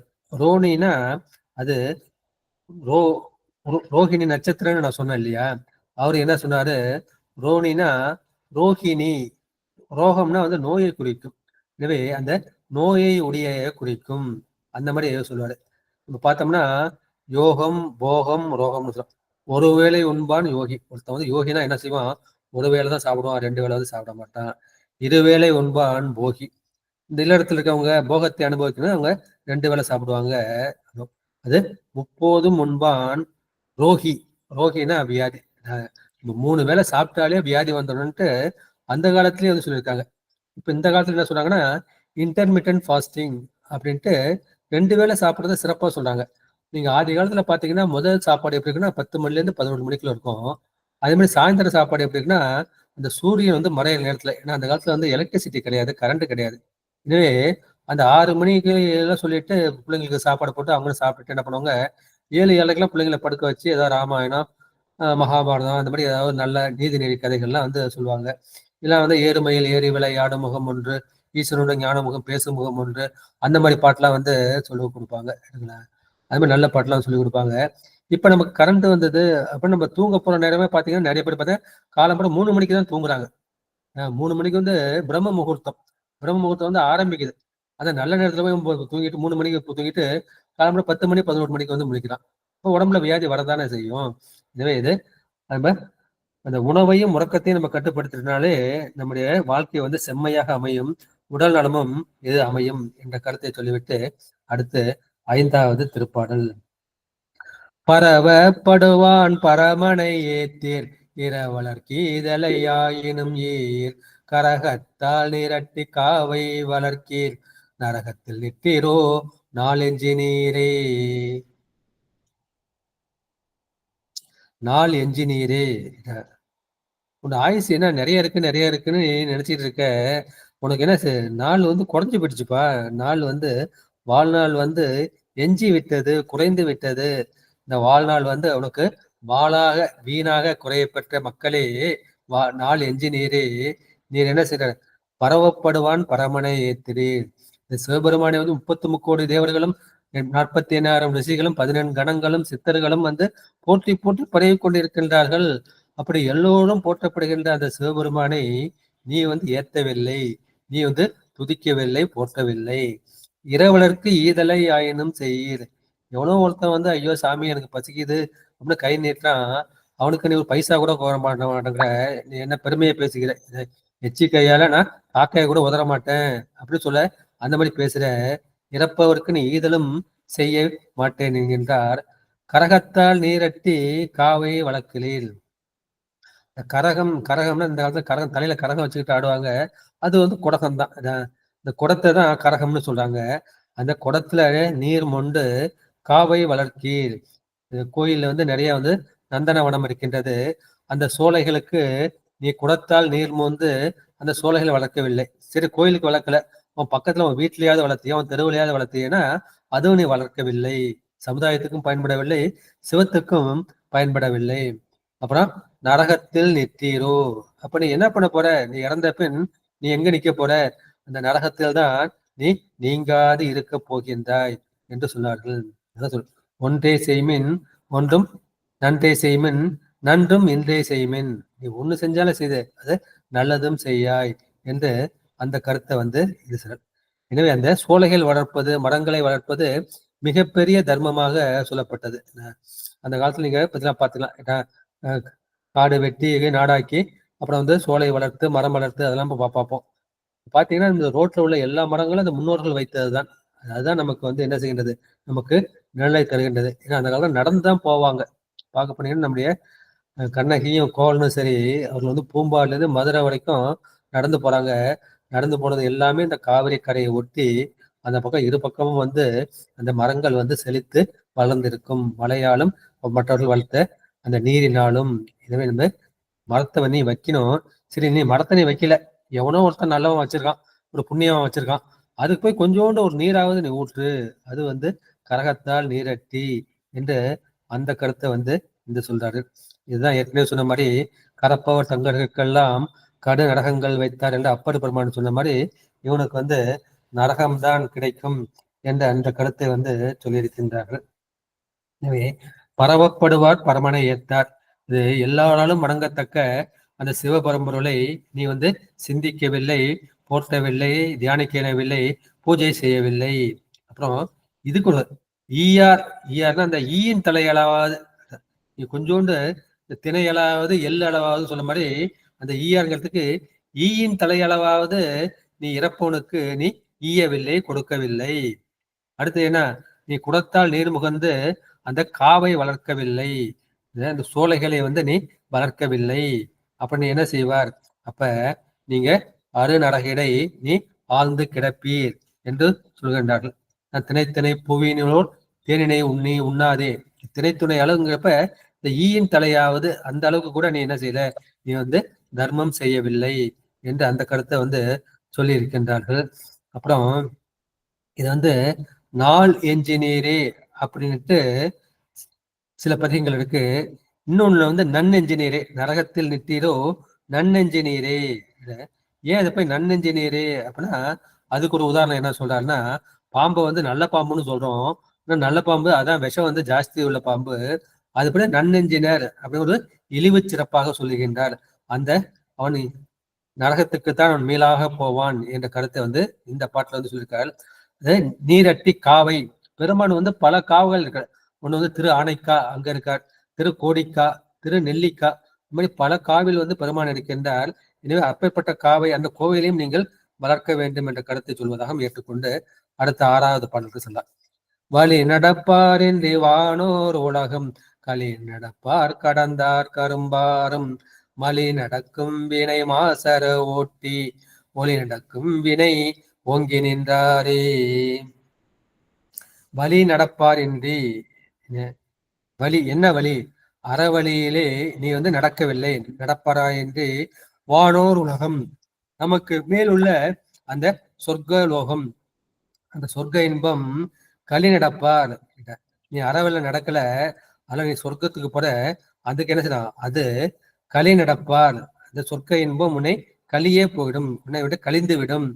தம்மை விட்டு களிய நடப்பவர் என்ன செய்யற, அவர் கரும்பாரும் மலி நடக்கும் வினை மாசர ஓட்டிட்டு. அப்ப எங்க போனாரு, அந்த சொர்க்கலோகம் வந்து அது ஒளி நிறைந்ததாக இருக்கும். அப்ப அதுக்கு போகல அப்படின்னா நீ எங்க போனா இருள் சூழ்ந்த உலகமாகிய நரகத்துக்கு நீ நடந்து செல்வாய். அப்போது இது ஆன்ம போதத்தை மடங்க செய்கின்ற அந்த வினையும் மலமும், அந்த ஆணவம் கண்மம் மாயை என்கின்ற அந்த மாசுகளை நீங்க ஓட்டிட்டு, மாசற ஓட்டிட்டு, மாசு என்பது அந்த மலத்தை குறிக்கும். அது ஆணவம் கண்மம் மாயை என்கின்ற அந்த மாசுகளை ஓட்டிட்டு நீங்க ஓட்டிவிட்டு ஒளி நடப்பார் வினை ஓங்கி நின்றாரே. எனவே அந்த ஆணவம் கண்மம் மாயிலிருந்து ஒளிந்து அது நின்று நீங்கி நடப்பவர்கள் ஓங்கி நின்றாரே, அவர்கள் நல்வினையில் சிறப்பார்கள் என்ற கருத்தை சொல்ல இந்த பாட்டுல சொல்லி இருக்கின்றார்கள்.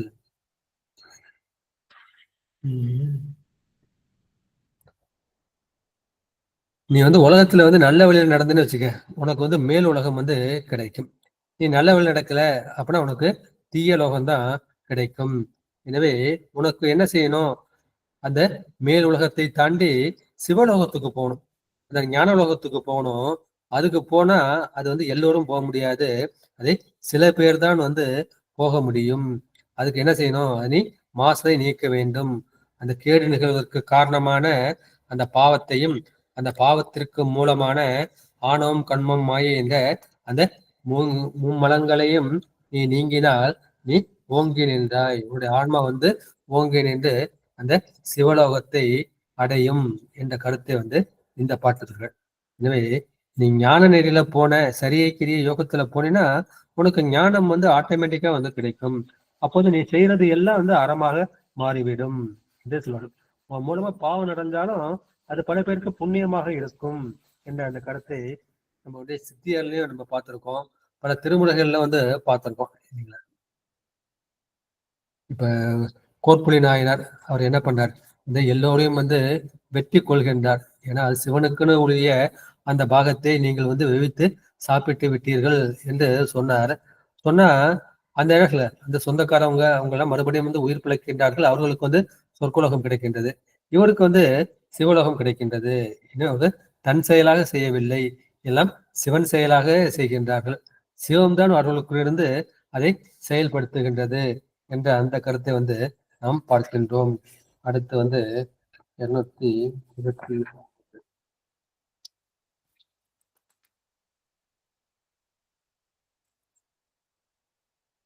இது கொஞ்சம் பாடபேதம் உங்களுக்கு இதுல இருக்கின்றது. நம்முடைய திருவாடுதுறை ஆதீனம் அதுல கனிந்தவர்ங்கிற பாட்டு வருது. நம்முடைய தர்மபுர ஆதீனத்துல கெடுவதும் ஆவதும் என்கின்ற பாட்டு வருது. ஒரு 2 பாட்டு முன்ன பின்ன வருது. நான் திருவாடுதுறை ஆதீனத்தைப்படி எப்படியே நான் போயிடுறேன். கனிந்தவர் ஈசன் கலலடி காண்பார், துணிந்தவர் ஈசன் துறக்கமதாழ்வார், மலிந்தவர் மாலும் துணையும் ஒன்றின்றி மெலிந்த சினத்துணில் வீழ்ந்தொழிந்தாரே. இந்த பாட்டின் திரண்ட கருத்து என்ன, இந்த அடியார்கள் அடையக்கூடிய நிலை என்ன, அந்த அடியார் அல்லாதவர்கள் அடையக்கூடிய அந்த நிலை என்ன, அந்த 2 கருத்தை தான் இந்த பாட்டுகளை சொல்லியிருக்கின்றார்கள். கனிந்தவர் ஈசன் கலல் அடி காண்பார். ஒரு உயிர் துன்பப்படுது, அதை பார்த்து மனசுல இரக்கம் வருது, கருணை வருது, அதோட மனசு கனிஞ்சு போயிருக்கு, கனிந்த மனம். எனவே பிற உயிர்களுக்கு இறங்கி அந்த கனிந்த மனத்தை உடைய அந்த அடியவர்கள் என்ன செய்வார்கள், ஈசன் கலலடை காண்பார். நம்முடைய மகேசனாகிய சிவபெருமானது திருவடியை அவர்கள் தரிசிப்பார்கள், அவர்களுக்கு சிவ தரிசனமே கிட்டும். துணிந்தவர் ஈசன் துறக்கம் அது ஆழ்வார். துணிந்தவர்னா இந்த அடியார்களை அவன் அடியார்கள் வேறு சிவன் வேறு அல்ல, இந்த அடியார்களை சிவன் எனவே அரண் எனவே துணிந்தவர்கள், மனத்தில் துணிந்து நிச்சயித்தவர்கள். ஈசன் துறக்கமது ஆழ்வார். ஈசன் துறக்கமது ஈசன் இருக்கக்கூடிய அந்த உலகம், அந்த சிவலோகத்தில் அவர்கள் சிறப்பு எய்தவார்கள். மலிந்தவர் மாலும் துணையும் ஒன்றின்றி மெலிந்த சினத்தினுள் வீழ்ந்து ஒளிந்தாரே. எனவே மலிந்தவர்னா அந்த பொருளாசை மிகுந்தவர்கள், பொருளாசை மிக்கவர்கள். அவர்கள் மாலும் அந்த இறப்பு காலத்தில் என்ன செய்வார்கள், துணையும் ஒன்றின்றி. இவன் காசுன்னு அலைஞ்சானா பொண்டாட்டி புள்ள கூட அவன் பக்கத்துல நிக்காது, இவன் அனாதையா தான் இருப்பான். அப்ப துணையும் ஒன்றின்றி என்ன செய்கின்றார்கள், அவள் மெலிந்த சினத்தினுள், அவனுக்கு கோபம் வரும். பொண்டாட்டிகளை பார்த்து பார்த்து செஞ்சனே, பிள்ளைய பார்த்து பார்த்து படிக்க வச்சனே அப்படின்னு மனசுல அவங்க மேல கோபம் வரும்.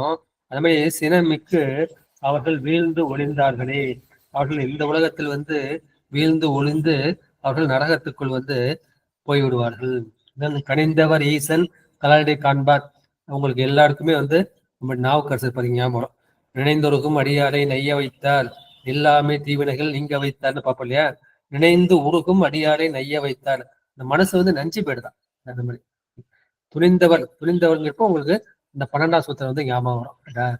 மாலரநேயம் விளைந்தவர் இடமும் ஆலயம் தானும் அரண் என தொழுமே. செம்மலர் நோன்றால் சேரல் நொட்டா அம்மலம் களி அன்பரோடு மறி மாலரநேயம் விளைந்தவர் வேடமும் ஆலயம் தானும் அரணென தொழுமே. இவர்கள் அந்த நேயம் விளைந்தவர்கள், இறைவன் மேல் அந்த அன்பு மிகுந்தவருடைய அந்த சிவ வேடத்தையும் அந்த சிவ ஆலயத்தையும் அரண் என துணிந்தவர்கள், அவர்கள் தான் துணிந்தவர்கள். இப்படியோடு சொல்வார் இல்லையா மாணிக்கவாசகம். அத்தேவர் தேவர் அவர் தேவர் எந்திங்கன் பொய்த்தேவு பேசி புலம்புகின்ற பூதளத்தே. நீ சிவ வழிபாடு செய்யற உனக்கு நிறைய கஷ்டம் இருக்கு. நீ ஒரு தடவை திருப்பதி போய் பெருமாளை போய் பார்த்துட்டு வாப்பா, நாமக்கல் ஆஞ்சநேயர் போய் பார்த்துட்டு வாப்பா அப்படின்னு யாராவது சொல்லுவான். அப்போ அத்தேவர் தேவர் அவர் தேவர் இது என்று பொய்த்தேவு பேசுகின்ற புலம்புகின்ற பூதளத்தே, அதெல்லாம் பொய்ப்பா, அதனை காதல வாங்காதே என்று முதற் பொருளிலிருந்து சிவபெருமான் என்று துணிந்தவர்கள், அவர்கள் தான் துணிந்தவர்கள்.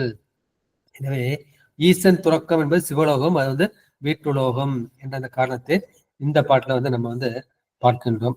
அடுத்த பாடல இன்பமும் இடரண்டு இரண்டுற வைத்தது முன்பவர் செய்கையினாலே முடிந்தது இன்பம் அது கண்டும் ஈகிலா பேதைகள் அன்பிலார் சிந்தை அறமறியாரே. உனக்கு நல்லதுன்னு தெரியுது, செய்யக்கூடிய வழியும் தெரியுது, உன் கையில காசு இருக்கு, அது இருந்து நீ என்ன பண்ண மாட்டேங்கிற, நீ செய்ய மாட்டேங்கிற. இது அறம் அறியாம நீ போயிட்ட. எனவே உனக்கு இந்த பிறவி வந்திருக்கு, இந்த பிறவில உனக்கு இன்ப துன்பம் வருது. அதுக்கு என்ன காரணம்? ஆனா நீ சென்ற பிறவிகளில், அந்த பழைய பிறவிகளில் நீ ஈட்டிய நல்வினை தீவினை என்ற அந்த 2 வினைகளாலே உனக்கு நல்வினையால இன்பமும் தீவினையால துன்பமும் உன்னை பொருந்துகின்றது. இன்பம் இடர், இன்பம்னா உங்களுக்கு தெரியும், இடர்னா துன்பம். எனவே இன்பம் துன்பம் என்று இரண்டுற வைத்தது. எனவே அது இன்பம் துன்பம் என்பது இரண்டர வைத்தது. எதனால? அது நல்வினை தீவினை, நல்வினையால இன்பமும் தீவினால் துன்பமும் இரண்டும் பொருந்த வைக்கப்பட்டது, இரண்டுற வைத்தது. முன்பு அவர் செய்கையினாலே முடிந்தது. நீ போன ஜென்மத்துல பல ஜென்மத்துல செஞ்சதுனால இது இப்போது முடிந்தது. இன்பம் அது கண்டும் ஈகிலா பேதைகள். உனக்கு ஈத்துவக்கும் இன்பம் தெரியல. ஒருத்தனுக்கு ஒண்ணு கொடுத்து பாரு, ஒருத்தவனுக்கு பசியா அரிப்பாரு, அவனை தெய்வம் மாதிரி பார்ப்பான். அந்த இன்பம் உனக்கு கிடைக்கல. அந்த இன்பம் அது கண்டும் ஈகிலா பேதைகள். நீ ஈயாமல் ஈத்து ஓக்காத அந்த அறிவற்றவர்கள், அன்பற்றவர்கள், அன்பிலார் சிந்தை அறமறியாரே. அவன்கிட்ட அறிவும் இல்லை, அன்பும் இல்லை. அவர்கள் சிந்தை அறமறியாரே. அவன் மனசுலயும் சரி சிந்தையிலையும் சரி அவன் அந்த அறம் என்பது என்ன என்று அவனுக்கு அறியவில்லை. அந்த ஈத்து ஒக்கின்ற இன்பத்தை தக்கவருக்கு கொடுக்கின்ற அந்த இன்பத்தை நீ அனுபவிக்கவில்லை. நீ அனுபவிச்சிருந்தா என்ன செய்வ? அந்த இன்பத்தை நீ தொடிக்கொண்டிருப்பாய். இப்பொழுது உன்னை அறியாமை உனக்கு மூடிவிட்டது என்ற அந்த கருத்தை இந்த பாட்டுல சொல்லியிருக்கின்றார்கள். பெருமாள் இதை உயிர்களுக்கு இன்பம் துன்பம் என்ற இரண்டையும் அது வினைப்பயனாக ஊட்டுகின்றான். ஏன்னா அவன் நல்வினை செய்திருந்தால் அவனுக்கு இன்பத்தை ஊட்டுகின்றான், தீவினை செய்திருந்தால் துன்பத்தை ஊட்டுகின்றான். அதை அறம் என்றும் மரம் என்றும் நாம் சொல்கின்றோம். எனவே உட்பிறப்பில் அறம் செய்தால் இப்பிறப்பில் அவர்கள் இன்பத்தை நுகர்கின்றார்கள். அவர்கள் இப்பிறப்பில் துன்பத்தை நுகர்கின்றார்னா அவர் போன பிறப்பில் மரத்தை பாவத்தை செய்திருக்கின்றார்கள். எனவே நீ என்ன செய்யணும்? இந்த பிறவிலாவது இறப்பவருக்கு நீ ஈதலை செய்ய வேண்டும். ஈதலை செய்த உன் உள்ளத்தில் அன்பு ஊறும். அன்பு ஊர்னா உனக்கு அன்பு என்கின்ற பண்பு கிடைக்கும். அந்த பண்பு கிடைத்தால் உனக்கு என்ன செய்யும்? உனக்கு தக்கவருடைய சுற்றம் உன்னை சேரும். சேர்ந்து நீ மேலும் மேலும் நீ அறம் செய்து கொண்டே போயிருப்பாய். எனவே இந்த பிறவியில் விளையும் நன்மை தீமைக்கு இன்ப துன்பங்களுக்கு காரணம் போன பிறப்பில் செய்த அந்த அறமும் மரமும். அறத்திற்கு காரணம் அன்பு, மரத்திற்கு காரணம் வெறுப்பு என்பதை நீங்கள் அறிந்து கொள்ள வேண்டும் என்ற இந்த கருத்தை இந்த பாட்டு சொல்லியிருக்காரு. அடுத்த பாடல், செல்வம் கருதி சிலர் பிலர் வாழ்வெனும் புல்லடி வாளரை போற்றி புலராமல் இல்லம் கருதி இறைவனை ஏத்துமின் வில்லி இலக்கெய்த விற்குறியாமே. வறுமை நீக்கிறதுக்கு வழி என்ன? வறுமை நீக்கிறதுக்கு ஒரே வழி இறைவனை போற்றி புகழ்தல், பூசனை செய்தல் என்பதை தான் அந்த பாட்டுல இரண்ட கருத்தாக சொல்லி இருக்கின்றார்கள். செல்வம் கருதி சிலர் பலர் வாழ்வெனும், சிலருக்கோ பலருக்கோ நாம் என்ன செய்றோம்? நாம் வாழ்கிறோம். என் மனைவிக்கு நான் ஒரு வாழ்க்கை துணையா இருக்கேன், என் மக்களுக்கு நான் ஒரு வழித்துணையாக இருக்கின்றேன், இப்படி பல பேருக்கு நான் துணையாக இருக்கின்றேன். எனவே சிலருக்கோ பலருக்கோ நாம் வாழ்வுக்கு துணையாக, வாழ்வை தரக்கூடிய அந்த துணையாக இருப்பதை நம்ம என்ன செய்யணும்? அதை செல்வம் கருதி அதை இருமாக்குகின்ற, இருமாக்கும் சிறுமதியினர் என்ன, செல்வம் கருதி அந்த பயன் கருதி போற்றி வாய் உலர்ந்து போற்றி புலராமல், காசு கொடுப்பான். அந்த காலத்து புலவர்கள்லாம் என்ன செய்வார்கள்? இந்த வள்ளல்களை போய் பாடுவார்கள். நல்லவர்கள் இருப்பார்கள், சில பேர் நல்லா அது அல்லாதவர்களும் இருப்பார்கள். அவனை போட்டுனா என்ன செய்வானா, நாளைக்கு வா தாரேன், நாளைக்கு வா தாரேன் அப்படின்னு சொல்லுவாங்க. இவை செல்வம் கருதி போட்டு அவர்களுக்கு வாய் உலர்ந்து போய்விடும். வாய் உலர்ந்து அப்பேற்பட்ட நீ என்ன செய்யணும்? நீ வீடு பேற்றினை கருதி, இல்லம் கருதி, இல்லம் கருது என்பது, இல்லம்ங்கிறது வீடு. அந்த காலத்துல பார்த்தோம்னா தர்மம், அர்த்தம், காமம், மோட்சம்னு வடமொழியில சொல்லுவாங்க. தமிழ்ல அறம், பொருள், இன்பம், வீடு. அந்த வீடு தான் நமக்கு. இல்லங்கிறது வீடுன்னு ஒண்ணுதானே. எனவே அந்த வீட்டு இன்பம் கருதி என்ன, இறைவனை ஏத்துமின். நீங்கள் என்ன செய்யணும்? அந்த மாதிரி கண்ட கண்ட பசங்கள்லாம் போய் நின்று புகழ்ந்துகிட்டு இருக்காத, நீ இறைவனையே நீ ஏற்றி கொண்டே இரு. அந்த மாதிரி செஞ்சா என்ன செய்யும்? வில்லி இலக்கெய்த விற்குறையாமே. அப்படி ஒருத்தன் வில்லை எய்துன்னா அதுக்கு என்ன செய்வான்னா, அதுக்கு இலக்கை கேட்பான். என்ன இலக்குன்னு இப்ப அர்ஜுனனுக்கு துரோணாச்சாரிய சொல்றப்ப அந்த கிளியோட கண்ணுக்கு நீ குறி வையும்பாரு. அவன் கண்ணை மட்டும் தான் பார்ப்பாரு. ஆகிய தர்மனை பார்த்தா எனக்கு மரம் தெரியுதும்பாரு, பீமனை பார்த்தா எனக்கு கிளை தெரியுதும்பா, நகலனை கேட்டா எனக்கு கிளி தெரியுதும்பா, இன்னொருத்தர் கேட்டா அவன் கால் தெரியுதும்பா, இவன்கிட்ட கேட்டா எனக்கு கண்ணு மட்டும் தான் தெரியுமா. அந்த கண்ணு மட்டும்தான் இலக்கு. அதுபடி ஒரே இலக்கு உனக்கு இருக்க வேண்டும் என்று சொல்வார்கள். அதே மாதிரி என்ன செய்வார்னா, நம்முடைய ராமர் இருக்கார் இல்லையா, ராமர் திருமணம் முடித்து கொண்டு மிதிலையில சீதையை மனம் செய்து கொண்டு வருவார். வரும்போது அப்போ பரசுராமர் எதிர வருவார். பரசுராமர் இவருக்கு முந்தைய அவதாரம் இல்லையா. அவர் என்ன செய்வாரு, நீ சிவதனுசை ஒடிச்சிட்டு நீ இவளை கல்யாணம் பண்ணிக்கிட்ட, இப்ப நான் தனுசு வச்சிருக்கேன், இந்த வில்லை நீ என்ன பண்ண, இதை நீ போட்டுட்டு இதை அழிக்க வேண்டும்னு கேட்பாரு. ராமன் என்ன செய்வாரு, அந்த ராமதனுசு என்கிற கோதண்டத்தை வில்லேற்றி அது ராமபாணத்தை தொடுத்து, இப்போ சொல்லு, என்னுடைய இலக்கை நான் எங்க வைக்க, உன்னுடைய வில்லுக்கு வைக்கவா அல்லது உன் உயிருக்கு வைக்கவா அப்படின்னு கேட்கிறப்ப பரசுராமர் என்ன செய்வாரு, நான் தோற்றேன் அப்படின்னு சொல்லிட்டு, அப்புறம் இந்த வில்லுக்கு இருக்கு இல்லையா, அந்த அம்பு புண்ணது வீணா போகக்கூடாது, அதுக்கு நீ ஏதாவது ஒரு பயன் கொடுக்கணும் அப்படிங்கிறப்ப, நான் செய்த அந்த புண்ணியத்துல பாதி புண்ணியம் நான் உனக்கு கொடுத்துட்டேன்னு சொல்லிட்டு அவர் கேரள நாட்டுக்கு போயிடுவார். இனிமே அந்த வில்லுக்கு இலக்கு வச்சாங்கன்னா அதுக்கு அந்த இலக்கின்படி நடக்க வேண்டும். இனிமே அந்த வில்லால நெய்த அந்த அம்பு போல அது இருமை பயனையும் கொடுக்கும் என்று சொல்கின்றார்கள். நம்ம போய் ஒருத்தரை போய் போற்றி புகழ்றோம், ஒரு காரியம் ஆகணுங்கிறத போற்றி புகழ்கின்றோம். அதே மாதிரி போற்றி புகழ்ந்தாலும் ஒவ்வொருத்தரும் ஒரு சில பேருக்கு வாழ்க்கை கொடுக்குறான். ஒருத்தன் ஒரு கடை வச்சு நடத்துறான், ஒரு 10 பேருக்கு வேலை கொடுக்குறான், அந்த 10 பேருமே 10 குடும்பம் நடத்துது. ஒருத்தன் தொழிற்சாலை நடத்துறான், அப்புறம் 10,000 பேருக்கு அந்த வாழ்க்கை கிடைக்குது. ஒவ்வொருத்தரும் அவங்கவுங்க அளவுக்கு தகுந்த மாதிரி அவங்க என்ன செய்கின்றார்கள், ஒரு வள்ளலாக தான் இருக்கின்றார்கள். ஒரு குடும்பத் தலைவன் கூட அவன் மனைவி, மக்களுக்கு, அவனுடைய உறவினர்களுக்கு அவன் வள்ளலாக இருக்கின்றான். அந்த தன்மை அவர்கள் முன் செய்த ஒரு பிறப்பில் செய்த நல்வினை தீவினைக்கு ஈடாக வந்தது. ஆனா நீ என்ன செய்யற, ஒருத்தரோட காசு வாங்கணுங்கிறதுக்காக நீ என்ன பண்ற, போய் போற்றி புகழ்ற. அந்த மாதிரி நீ செய்யக்கூடாது. இதுக்கு நம்முடைய சுந்தரமூர்த்தி சுவாமிகள் 7ஆம் திருமுறையில சொல்லியிருப்பார், தம்மையே புகழ்ந்து எச்சை பேசினும் சார்பினும் தொண்டர் தருகிலா பொய்மையாளரை பாடாதே எந்தை புகழூர் பாடுமின் புலவிர்கால் இம்மையே தரும் சோறும் கூரையும் ஏத்தலாம் இடர்கடலுமாம் அம்மையே சிவலோகமாழ்வதற்கு யாதுமையுறவில்லையே. மற்றவர்களை போல புகழ்ந்து பேசாதே, என்ன பொய்மையாளரை படாதே, புகழூர் பெருமானை நீங்க பாடுங்க. பாடுங்கன்னா உங்களுக்கு இம்மையே இந்த லோகத்திலே உங்களுக்கு வந்து சோறும் கூரையும், நல்ல சோறு கிடைக்கும், நல்ல வீடு கிடைக்கும். ஏத்தலாம் இடர்கடலாமா, இந்த துன்பமும் எல்லா துன்பமும் கெட்டு போயிடும். அம்மையே உண்மையில வந்து உனக்கு இதெல்லாம் கிடைக்கும், இகபோகம் கிடைக்கும். அம்மையே அடுத்த பிறவில உனக்கு சிவலோகம் ஆழ்வதற்கு யாதும் ஐயுற இல்லவே. இப்படி பெருமானை நோக்கி நம்ம என்ன செய்யணும், அதை நம்ம பாடிக்கொண்டே இருக்க வேண்டும் என்ற அந்த கருத்தை வந்து சொல்லியிருக்கின்றார்கள். அப்புறம் இன்னும் ஒரு பாட்டு விட்டுருங்க. கெடுவதும் கெடுவதுமாவதும் கேடில் புகழோன் நடுவல்ல செய்தின்பம் நாடவும் ஒட்டான் இடுவதும் ஈவதும் என்னுமின் இன்பம் படுவது செய்யில் பசுவது ஆமே. இந்த பாட்டுல திரண்ட கருத்து என்ன, இது ஆவதும் அழிவதும் வந்து அவனருள் சிவனருள் தான். எனவே நீ என்ன செய்யணும், நீ சிவனருள் நின்று அறம் செய்ய வேண்டும் என்ற அந்த கருத்தை வந்து கெடுவதும் ஆவதும் கேடில் புகழோ நடுவல்ல செய்தி.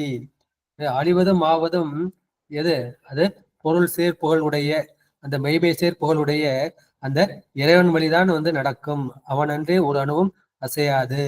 நடுவல்ல செய்து இன்பம் நாடவும் மாட்டான். எனவே நீ என்ன பண்ணும், நடுவு நிலைமை தவறக்கூடாது. நடுவு நிலையை தவறி அவன் வந்து இன்பத்தை எண்ணவும் ஒட்டான், விடமாட்டான். இடுவதும் ஈவதும் எண்ணுமின் இன்பம். எனவே இடுவது மற்றவர்களுக்கு கொடுப்பது, ஈவது கொடுப்பது மற்றவர்களுக்கு உதவுவது, அதை நீங்க மனசால எண்ணுங்க. அந்த மாதிரி எண்ணுமின் இன்பம் படுவது செய்யில் பசுவது ஆமே. நீங்க அந்த மாதிரி இன்பம் அழிவதற்கு காரணமான வினைகளை, அந்த மர வினைகளை நீங்கள் செய்தால் நீங்கள் எப்படி அது செய்யில் பசுவது ஆமே. மக்கள் பண்பு கெட்ட மாக்கள் ஆவீர்கள், நீங்கள் விலங்குகள் ஆவீர்கள் என்று சொல்வார்கள். இடுவது இடுவது என்பது தக்கார்க்கு இடுவது, ஈவது என்பது அந்த வரியாருக்கு கொடுப்பது, வரிகளுக்கு கொடுப்பதுதான். இது தான் கிராமத்துல கூட சொல்லுவாங்க, இட்டார்க்கு இட்ட பலன், ஈந்தார்க்கு இந்த பலன். அது மாதிரிதான் பட்டத்தான் சொல்லுவாங்க. இப்ப தனிமனை தென்னை சுடும், ஓட்டப்பம் வீட்டை சுடும்னு நம்முடைய பட்டத்தார் சுவாமிகள் குடும்பம் வந்து பார்ப்போம். இதுதான் வந்து திருக்குறள் சொல், வரியார்க்கு ஒன்று ஈவதே ஈகை மற்றெல்லாம் புறத்த புகழும் இல. எவன் வந்து கஷ்டப்படுறானோ அவனுக்கு கொடுக்கறது தான் வந்து அது ஈகை, மற்றது எல்லாம் எந்த புகழும் வந்து கிடையாது என்ற அந்த கருத்தை வந்து இந்த பாட்டில் சொல்லி இருக்கின்றால். இந்த கருத்தை சொல்லிவிட்டு அடுத்து நம்ம அன்புடைமை என்கின்ற அதிகாரத்திற்கு வந்து நம்ம செல்லலாம். இதுல வந்து மேல் கருத்துக்கள் வந்து பல வந்து இருக்கின்றன, அது சில மட்டும் சொல்லிட்டு போறேன். இதே வந்து திருக்குறளை வச்சு நம்ம நிறைய சொல்லலாம். திருக்குறள் வந்து ரெண்டு திருக்குறள் மட்டும் நான் எடுத்துக்கிறேன். ஒண்ணு வந்து 1054, இறத்தலும் ஈதலே போலும் கரத்தல் கனவிலும் தோன்றாவர் மாற்று. இந்த கனவுல கூட வந்து நம்ம கறக்க வேண்டும், வஞ்சனை செய்ய வேண்டும் அப்படின்னு சொன்னா அவன் வந்து பொறுத்தவங்க போய் கை நீட்டினா கூட அது ஈதல் மாற்று. இந்த கரப்பாறு மாற்று சென்று இறப்பது கூட அந்த வரியாருக்கு இயல்பு, அது இழித்தொழிலாகும் என்ற கருத்தை வந்து அந்த சொல்லியிருக்கின்றார்கள். இன்னொரு திருக்குறள் வந்து 1067, இறப்பவன் இறப்பாரை எல்லாம் இறப்பில் கரப்பார் இறைவன் என்று. இவன் யாரு வந்து இப்ப இறந்துகிட்டு இருக்கான் அப்படின்னா வந்து பல பிறவில வந்து அவன்கிட்ட காசு கேட்டிருக்காங்க, அவன் கொடுக்கல. அதனால இந்த பிறவில என்ன செஞ்சிருக்கான் அப்படின்னா வந்து அவன் இந்த பிறவியில் பிச்சை எடுத்துக்கொண்டு இருக்கின்றான் என்ற அந்த கருத்தை வந்து இந்த பாட்டுல சொல்லியிருக்கின்றார்கள். இதுல சொன்ன திரண்ட கருத்து என்ன, அர்த்தருக்கு வந்து என்ன செய்யணும், உன் மனசுல அன்பு வேணும். ஒருத்தனை பார்த்து உனக்கு வந்து பச்சாதாபம், இரக்கம், கருணை, தயவு அது வரணும். அந்த அன்பு தான் என்ன செய்யணும், அது இறைவனை அடைவதற்கு வழியாக இருக்கும். எனவே இந்த அறம் செய்வது வந்து அன்புக்கு ஒரு தோற்றுவாயாக இருக்கின்றது என்று இந்த பாடல் சொல்ற. எனவே இதுல வந்து இந்த 4 பாடல்கள் வந்து மின்பின்னாக மாறி கிடக்கின்றன, அது பல பதியங்களும் வந்து மாறி கிடக்கின்றன என்ற கருத்தை சொல்லிவிட்டு அன்பு உடைமை என்ற அந்த அதிகாரத்துக்கு போகலாம். எனவே அன்பு என்பது என்ன, அன்பு என்பது உயிருக்குடைய அடிப்படை குணமே வந்து அன்புதான். அன்பு, அமைதி, ஆனந்தம், இது மூன்றுமே வந்து ஆன்மாவின் குணங்கள், உயிரின் குணங்கள். அது உயிரோடு ஒன்றி இருப்பது, அது உயிருக்கு வந்து ஒளி தருவது. அந்த ஒளி தருவதால நீ அன்பினை வந்து உடையவனாக இருக்க வேண்டும். அந்த அன்பினை உடையாக இருப்பதற்கு நீ அறம் செய்ய வேண்டும். அறம் என்பது பெருமான் திருவடியில் அன்பு கொண்டு அவனுடைய திருவடியை பணிதல். அந்த அரண் அடியார்களுக்கு நீ என்ன செய்கின்றார்கள், அவர்களுக்கு வேண்டியதை கொடுப்பது என்ற கருத்தை வந்து போன அறம் செய்வான் அறம் செய்யலாம் பார்த்தாரு. இப்ப அன்புடைமை என்ற அந்த தலைப்பு 18வது தலைப்பு உங்களுக்கு எல்லாம் தெரிஞ்ச முதல் பாட்டு. அன்பும் சிவமும் இரண்டு வெண்பர் அறிவிலார், அன்பே சிவமாவதாரும் அறிகிறார், அன்பே சிவமாவதாரும் அறிந்த பின் அன்பே சிவமாய் அமர்ந்திருந்தாரே. அன்புன்னு ஒரு பொருள், சிவன்னு ஒரு பொருள் என இரண்டு இருக்குன்னு நீ சொல்லுவேன். நீ சொல்லினா உன்கிட்ட வந்து அறிவு இல்லை. அறிவுனா உனக்கிட்ட அனுபவ ஞானம் இல்லை. நீ சிவத்தை நீ அனுபவிக்கவில்லை, அன்பையும் அனுபவிக்கவில்லை. உன்கிட்ட அனுபவ ஞானம் இல்லைன்னா நீ அன்பு வேற சிவம் வேறன்னு சொல்லுவ. அன்பே சிவமாவது ஆறும் அறிகிறார். அந்த அன்பே சிவமாவதை இந்த உலகத்தில் உள்ளவர்களுக்கு தெரியாது. இந்த அடியவர்களுக்கு அருளாளர்களுக்கு அவர்களுக்குத்தான் வந்து தெரியும். அன்பே சிவமாவது ஆறும் அறிந்த பின், அந்த அன்பே சிவமாக இருப்பதை இதை அனைவரும் அறிந்த பின் அன்பே சிவமாய் அமர்ந்திருந்தாரே. அப்ப என்ன செய்வான், அந்த அன்புதான் சிவமா இருக்குன்னு அவன் அனுபவமா தெரிஞ்சானா அவன் எப்படி இருப்பானா, அவன் அன்பே சிவமாய் அவன் சிவயோகத்தில் அமர்ந்திருப்பான். அவன் யோகத்துல தனிச்சு அந்த அன்போடு இருப்பான். எனவே அன்புன்னா அதுக்கு இலக்கணம் என்ன சொல்றாங்கன்னா, அது தொடர்புடையார் மாட்டு காதல் உடைத்தல் என்ற கருவி நூல்கள் வந்து சொல்லும். யார் நம்மகிட்ட தொடர்புல இருக்காங்களோ, சுற்றத்துல இருக்காங்களோ அவர்களுக்கு அன்பு செய்வதை வந்து சொல்லுது. ஆனா இறைவன் மாட்டு அன்பு செலுத்துவது அது என்ன சொன்னா ஞான நூல்கள் தான் வந்து சொல்லும். நீ வந்து இந்த உலகத்துல நீ அன்பு செலுத்துற, ஆனா அவன் திருப்பி வந்து அன்பு செலுத்தினாலும் செலுத்துவான், அன்பு செலுத்தாம போனாலும் போவான். ஆனா இறைவன் என்ன செய்வான், நீ வந்து அன்பு செலுத்தினாலும் சரி அன்பு செலுத்தாவிட்டாலும் சரி அவன் உன் மீது எப்போதும் அன்பை பொழிந்து கொண்டே இருப்பான். எனவே இறைவன் மாட்டு அன்பு செலுத்தப்பதுதான் உண்மையான அன்பு. நீ உயிர்கள்ட்ட உன் பொண்டாட்டி புள்ள மேல உன் சுற்றத்தார் மேல நீ வந்து அன்பு செலுத்தின, ஆனா அந்த அன்புக்கு ஈடா உனக்கு என்ன வரும், சுகமும் வரும், துக்கமும் வரும். உன் உயிருக்கு வந்து ஆனந்தமும் கொடுக்கும், துன்பத்தும் கொடுக்கும். ஆனா சிவத்துக்கிட்ட மேல வந்து நீ அன்பு செலுத்தின அப்படின்னா அது என்ன ஆகும், அது உன்னை சிவமாக மாற்றும். அன்பே சிவமாய் இவனே வந்து சிவம் போல அமர்ந்திருப்பான். அந்த அன்பு என்ன செய்யும், அது அந்த உயிர் உள்ளதானே இருக்கு, அது உயிராகிய தன்னிடத்தில் இருந்து அது என்ன செய்யும், புறப்பட்டு அப்படியே படர்ந்து செல்லலாம். படர்ந்து எல்லார் மேலேயும் அது படர்ந்து பரவி என்ன செய்யும், உயிரை கனிய வைத்து அந்த உயிரை சிவமாக்கும். சித்தமல மறுத்து சிவமாக்கி இணையாண்ட அத்தன் எனக்கு அருளியவாறு ஆர் பெறுவார் அச்சோவின்னு நம்ம பாடிக்கிட்டு இருப்போம். எனவே இறைவன் வந்து அன்பு வடிவாக இருக்கின்றான். இந்த ஆன்மாவும் வந்து அன்பு வடிவம். அந்த இறைவனாகிய பேரன்பை நான் அடைய வேண்டும் என்றால் என்னுடைய இந்த சிறிய அன்பை பெருமானிடத்து நான் செலுத்த வேண்டும். எனவே அந்த உண்மையை உணர்ந்தால் நானே சிவமாக மாறிவிடுவேன். எல்லா மதங்களும் சொல்லுது கடவுள் வந்து அன்பு வடிவம் அன்பு வடிவம் எல்லா மதங்களும் சொல்லுது. நம்ம என்ன சொல்றோம், அது அன்புதான் சிவம் என்று நாம் சொல்லுகின்றோம். எனவே ஆறும் அறிந்தபின், அன்பே சிவமாவது ஆறும் அறிந்தபின் என இது அறிவதற்கு அனுபவத்திற்கு இது அருமையானது. அப்ப என்ன செய்யணும், உனக்கு திருவருள் துணை இருந்தால் நீ அதை எளிதில் வந்து அறியக்கூடும். அந்த மாதிரி அறிஞ்சா என்ன செய்வ, அப்போது அறிபவனாகிய தானாகிய அந்த ஆன்மாவும் அறிய பொருளாகிய அந்த சிவமும் அது அப்புறம் அறிவு கருவியாகிய அந்த அன்பும், அதுதான் அறிபவன் அறியப்படும் பொருள் அறிவு என்ற மூன்றும் என்ன செய்யும், அது மூன்றும் வேறாகாமல் ஒன்றாகிவிடும். ஒட்டித்து நின்று அவர்கள் அன்பாக அமர்ந்திருப்பார்கள் என்று சொல்லியிருப்பார்கள். இதேதான் உங்களுக்கு எல்லாம் தெரிஞ்ச இதுதான், பெரிய புராணப்பட்டான். கற்பனை கடந்த ஜோதி கருணையே உருவமாகி அற்புத கோலம் நீடி முழுச சொல்ல முடியாது. இது வந்து பெருமான் வந்து ஜோதி வடிவம், அதே மாதிரி கற்பனை செய்ய முடியாது. அவன் உருவம் என்ன, கருணை தான் அவனுடைய உருவம். அதே மாதிரி மாணிக்க சொல்ல இன்பமே என்னுடைய அன்பே, என்னுடைய அன்பாக இருக்கின்ற சிவமே நீதான் எனக்கு இன்பத்தை வந்து கொடுப்பார் என்ற அந்த கருத்தை வந்து இந்த பாட்டுல சொல்லி இருக்கின்றார்கள். அடுத்து இரண்டாவது பாடல். பொன்னை கடந்து லங்கும் பொலி தோழினன் மின்னி கிடந்து மிளிரும் இளம்பிறை துண்ணி கிடந்த சொடுபொடி ஆடிக்கு பின்னி கிடந்தன் பேரன்புதானே. அந்த பெருமான் மேல் உள்ள அந்த பேரன்பு எப்படிப்பட்டது என்பதை வந்து இந்த பாட்டை வந்து சொல்லியிருக்கின்றார். பொன்னை கடந்து இலங்கும் புலித்தோழினன், பெருமான் எப்படி இருக்கின்றான், அவன் நிறம் எப்பேற்பட்டது, அது வந்து பொன்னை வென்ற மேனி, பொன்னை வென்று விளங்குகின்ற அந்த மேனி. இலங்கும் புலித்தோழினன், அவன் இடையில என்ன கட்டியிருக்கான், புலித்தோலை வந்து கட்டி இருக்கின்றான். மின்னி கிடந்து மிளிரும் இளம்பிறை, அவன் தலைமுடி எப்படி இருக்கின்றது, சடாமுடி வந்து அது மின்னல் போல இருக்கின்றது. அதன் மேல் வந்து இளம்பிறை, இளையபிறை வந்து அது மிளிர்ந்து கொண்டு இருக்கின்றது, ஒளி வீசி கொண்டிருக்கின்றது. துண்ணி கிடந்த சுடுபொடி ஆடிக்கு, துண்ணுதல்னா பொருந்துதல், அந்த பொருந்தி கிடந்த சுடுபொடி ஆடிக்கு, அந்த சுடுபொடியாகிய திருவெண்ணீற்றை அணிந்து ஆடுவது வந்து இங்க சங்கார நடனம். இந்த சங்கார தாண்டவம் செய்கின்ற பின்னி கிடந்ததன் பெரன்புதானே.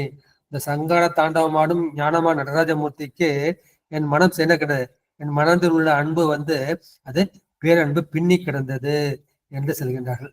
எனவே அந்த அன்பு பின்னி கிடக்கின்ற போது கூட அன்பிற்கு பட்டுக்கோடாக ஆதாரமாக இருப்பது யார் அப்படின்னா அது பெருமான் தான். பொன்னை மின்னை, இது வந்து உங்களுக்கு பொன் வண்ண தந்தாரு. பொன்வண்ணம் எவ்வண்ணம் அவ்வண்ணம் மேனி பொழிந்திலங்க மின்வண்ணம் எவ்வண்ணம் அவ்வண்ணம் வீழ்சடை வெள்ளி குன்றம். பொன் வண்ணம் எப்படி இருக்குமோ அந்த மாதிரி பெருமாண்ட மேனி இருக்கின்றது, மின்வண்ணம் எப்படி இருக்குமோ அது மாதிரி பெருமாடைய சடை இருக்கின்றது. இந்த பொன்வண்ணத்தை அந்த அதுல வந்து அவர் பாடிடுவார், நம்ம சேரமான் பெருமான் வந்து பாடிக்கொண்டிருப்பார். அடுத்து எனவே நான் வந்து ஏனைய அன்பை விட பெருமானத்தை செய்கின்ற அந்த பேரன்பின் பெருமையை நான் அறிந்து என்ன செய்கின்றேன், அந்த பெருமானோடு பின்னி கிடக்கின்றேன் என்ற அந்த கருத்தை வந்து இந்த பாட்டுல திரண்ட கருத்தா சொல்லியிருக்காரு. அடுத்த பாடல். என்பே விரக இறைச்சி அறுத்திட்டு பொன்போல் கனலில் பொரிய வறுப்பினும் அன்போடுருகி அகம் குலைவார்க்கன்றி என் பொன்மணியினை எய்த ஒண்ணாதே. என்பே விரகா, நம்ம உடம்புல உள்ள அந்த எலும்பை வந்து விறகா கொண்டு இறைச்சி எடுத்துட்டு, அந்த எலும்புக்கு மேல வந்து இறைச்சி தசை இருக்கும், இந்த தசையை வந்து அறுத்து நான் என்ன செய்யறேன், அந்த வேள்வி குண்டத்துல ஆகுதியில போடுறேன். போடுறப்ப அது என்ன, பொன் போல் கனலில், அந்த ஆகுதி தீ வந்து பொன் போல கனண்டுகிட்டது. அப்பேற்பட்ட கனலில் நெருப்பில் பொரிய வறுப்பினும், அந்த தசை வந்து பொரிய வறுத்தாலும் அன்போடு உருகி அகம் குலைவார்க்கன்றி, அந்த அன்போடு மனம் வந்து உருகி அகம், அந்த மனத்தில் உள்ள அந்த உள்ளம் குலைவார்க்கன்றி என் போல் மணியினை எய்த ஒண்ணாதே, என்னை போல திருமணாக என்னை போல பெருமானை அடைய முடியாது என்கின்ற கருத்தை வந்து இந்த பாட்டுல வந்து சொல்லியிருக்கின்றார்கள். இதுல வந்து நரவேள்வி, தேவ வேள்வி, அசுர வேள்வின்னு இருக்கு. இதுல வந்து அசுர வேள்வியை வந்து சொல்லியிருக்கின்றார்கள். அசுர வேள்வி என்ன அப்படின்னா, இப்ப ராவணன் இருக்கான், ராவணன் என்ன பண்ணான்னு அவன் வந்து தவம் செய்யறான். தவம் செய்யறப்ப பெருமான் வந்து தோன்ற மாட்டேங்கிறார். இப்படியே என்ன செய்யறான், ஒவ்வொரு தலையா அவன் வெட்டி வெட்டி போட்டுக்கிட்டே போறான். 10வது தலை வெட்ட போடுறப்ப பெருமான் வந்து அவனுக்கு வந்து வரம் கொடுப்பார். இது உங்களுக்கு எல்லாம் தெரியும். இப்படி சூரபத்மன் என்ன செய்வான், அவனும் என்ன செய்வான், அது சிவத்தை நோக்கி வேள்வி செய்வான். வேள்வி செய்யறப்ப அவன் என்ன செய்யறான், ஒவ்வொரு எலும்பா உடச்சி உடச்சி என்ன பண்றான், அந்த ஆகுதியில வந்து நம்ம விறகு கட்டை போடுற மாதிரி அந்த விறகு கட்டையா போடுறான். அவனுடைய சதையை அரிஞ்சு அதுக்கு என்ன பண்றான், அதை ஆகுதியாக போடுகின்றான். போட்டப்ப அந்த தசை வந்து பொன் போல வந்து அது வருது. அன்போ இருந்தாலும் பெருமான் வந்து தோன்றவில்லை. இப்ப கடைசியில என்ன பண்ண, சூரபத்மன் தானே எழுந்து என்ன பண்ணா, அந்த யாகுண்டத்துல குதிச்சுறான். குதிச்சு வந்து இறந்து போறான். இறந்து போறப்ப அவன் தம்பி சிங்கமோன் இருக்கு இல்லையா, அவன் வந்து வெளில வந்து உட்காந்துருக்கான். இப்ப பெருமான் வந்து காட்சி கொடுக்குறாரு. பெருமான் காட்சி கொடுத்து என்ன கேக்குறா, சிங்கமோகனை பார்த்து கேட்கிறாரு, உனக்கு என்ன வேணும் அப்படின்னு கேட்கிறாரு. இப்ப சிங்கமோகன் என்ன செய்யணும், அவன் என்ன கேட்டான்ல, அவன் எனக்கு எங்க அண்ணன் தான் உயிரோட வேணும்ங்கிறான். உடனே அவன் அண்ணன் வந்தோடனே அவன் சொல்ல, எனக்கு என்ன செய்யறான், அவன் வந்து நான் வந்து 1000 யுகங்களை வந்து 1008 அண்டங்களை 108 யுகங்கள் வந்து ஆள வேண்டும் என்று கேட்கின்றார்கள். இதே அசுர வேள்வி எது முக்கியமல்ல, மனசுல வந்து அன்புதான் வந்து முக்கியமாக வேண்டும் என்ற கருத்தை வந்து இந்த 2வது பாட்டுல வந்து 3வது பாட்டு அதுல வந்து சொல்லியிருக்கின்றார்கள். அடுத்து எனவே திரண்ட கருத்து என்ன, அவன் வந்து அன்போடு செய்யல. ஆனா சிங்கம் வந்து அன்போட காத்திருந்தான். அதனால அன்போடு கூடாத தவம் வந்து பயன்படாது. இதுதான் சில சமயங்கள் இருக்கு, சமண சமயம் இருக்கு, புத்த சமயம் இருக்கு. அவங்ககிட்ட வந்து கடவுள் கொள்கை வந்து கிடையாது. ஏன்னா இந்த கடவுள் கொள்கை இல்லாத அந்த தவம் அவர்கள் நிறைய தவம் செய்யறாங்க. இந்த சமணர்கள் என்ன பண்ணாங்க, அந்த வெயில் காலத்துல வந்து அந்த சுட்ட பாறையில போய் மேல போய் படுத்துக்குவாங்க. உடம்புல வந்து ஹீட் அந்த அளவுக்கு வந்து ஏறும்.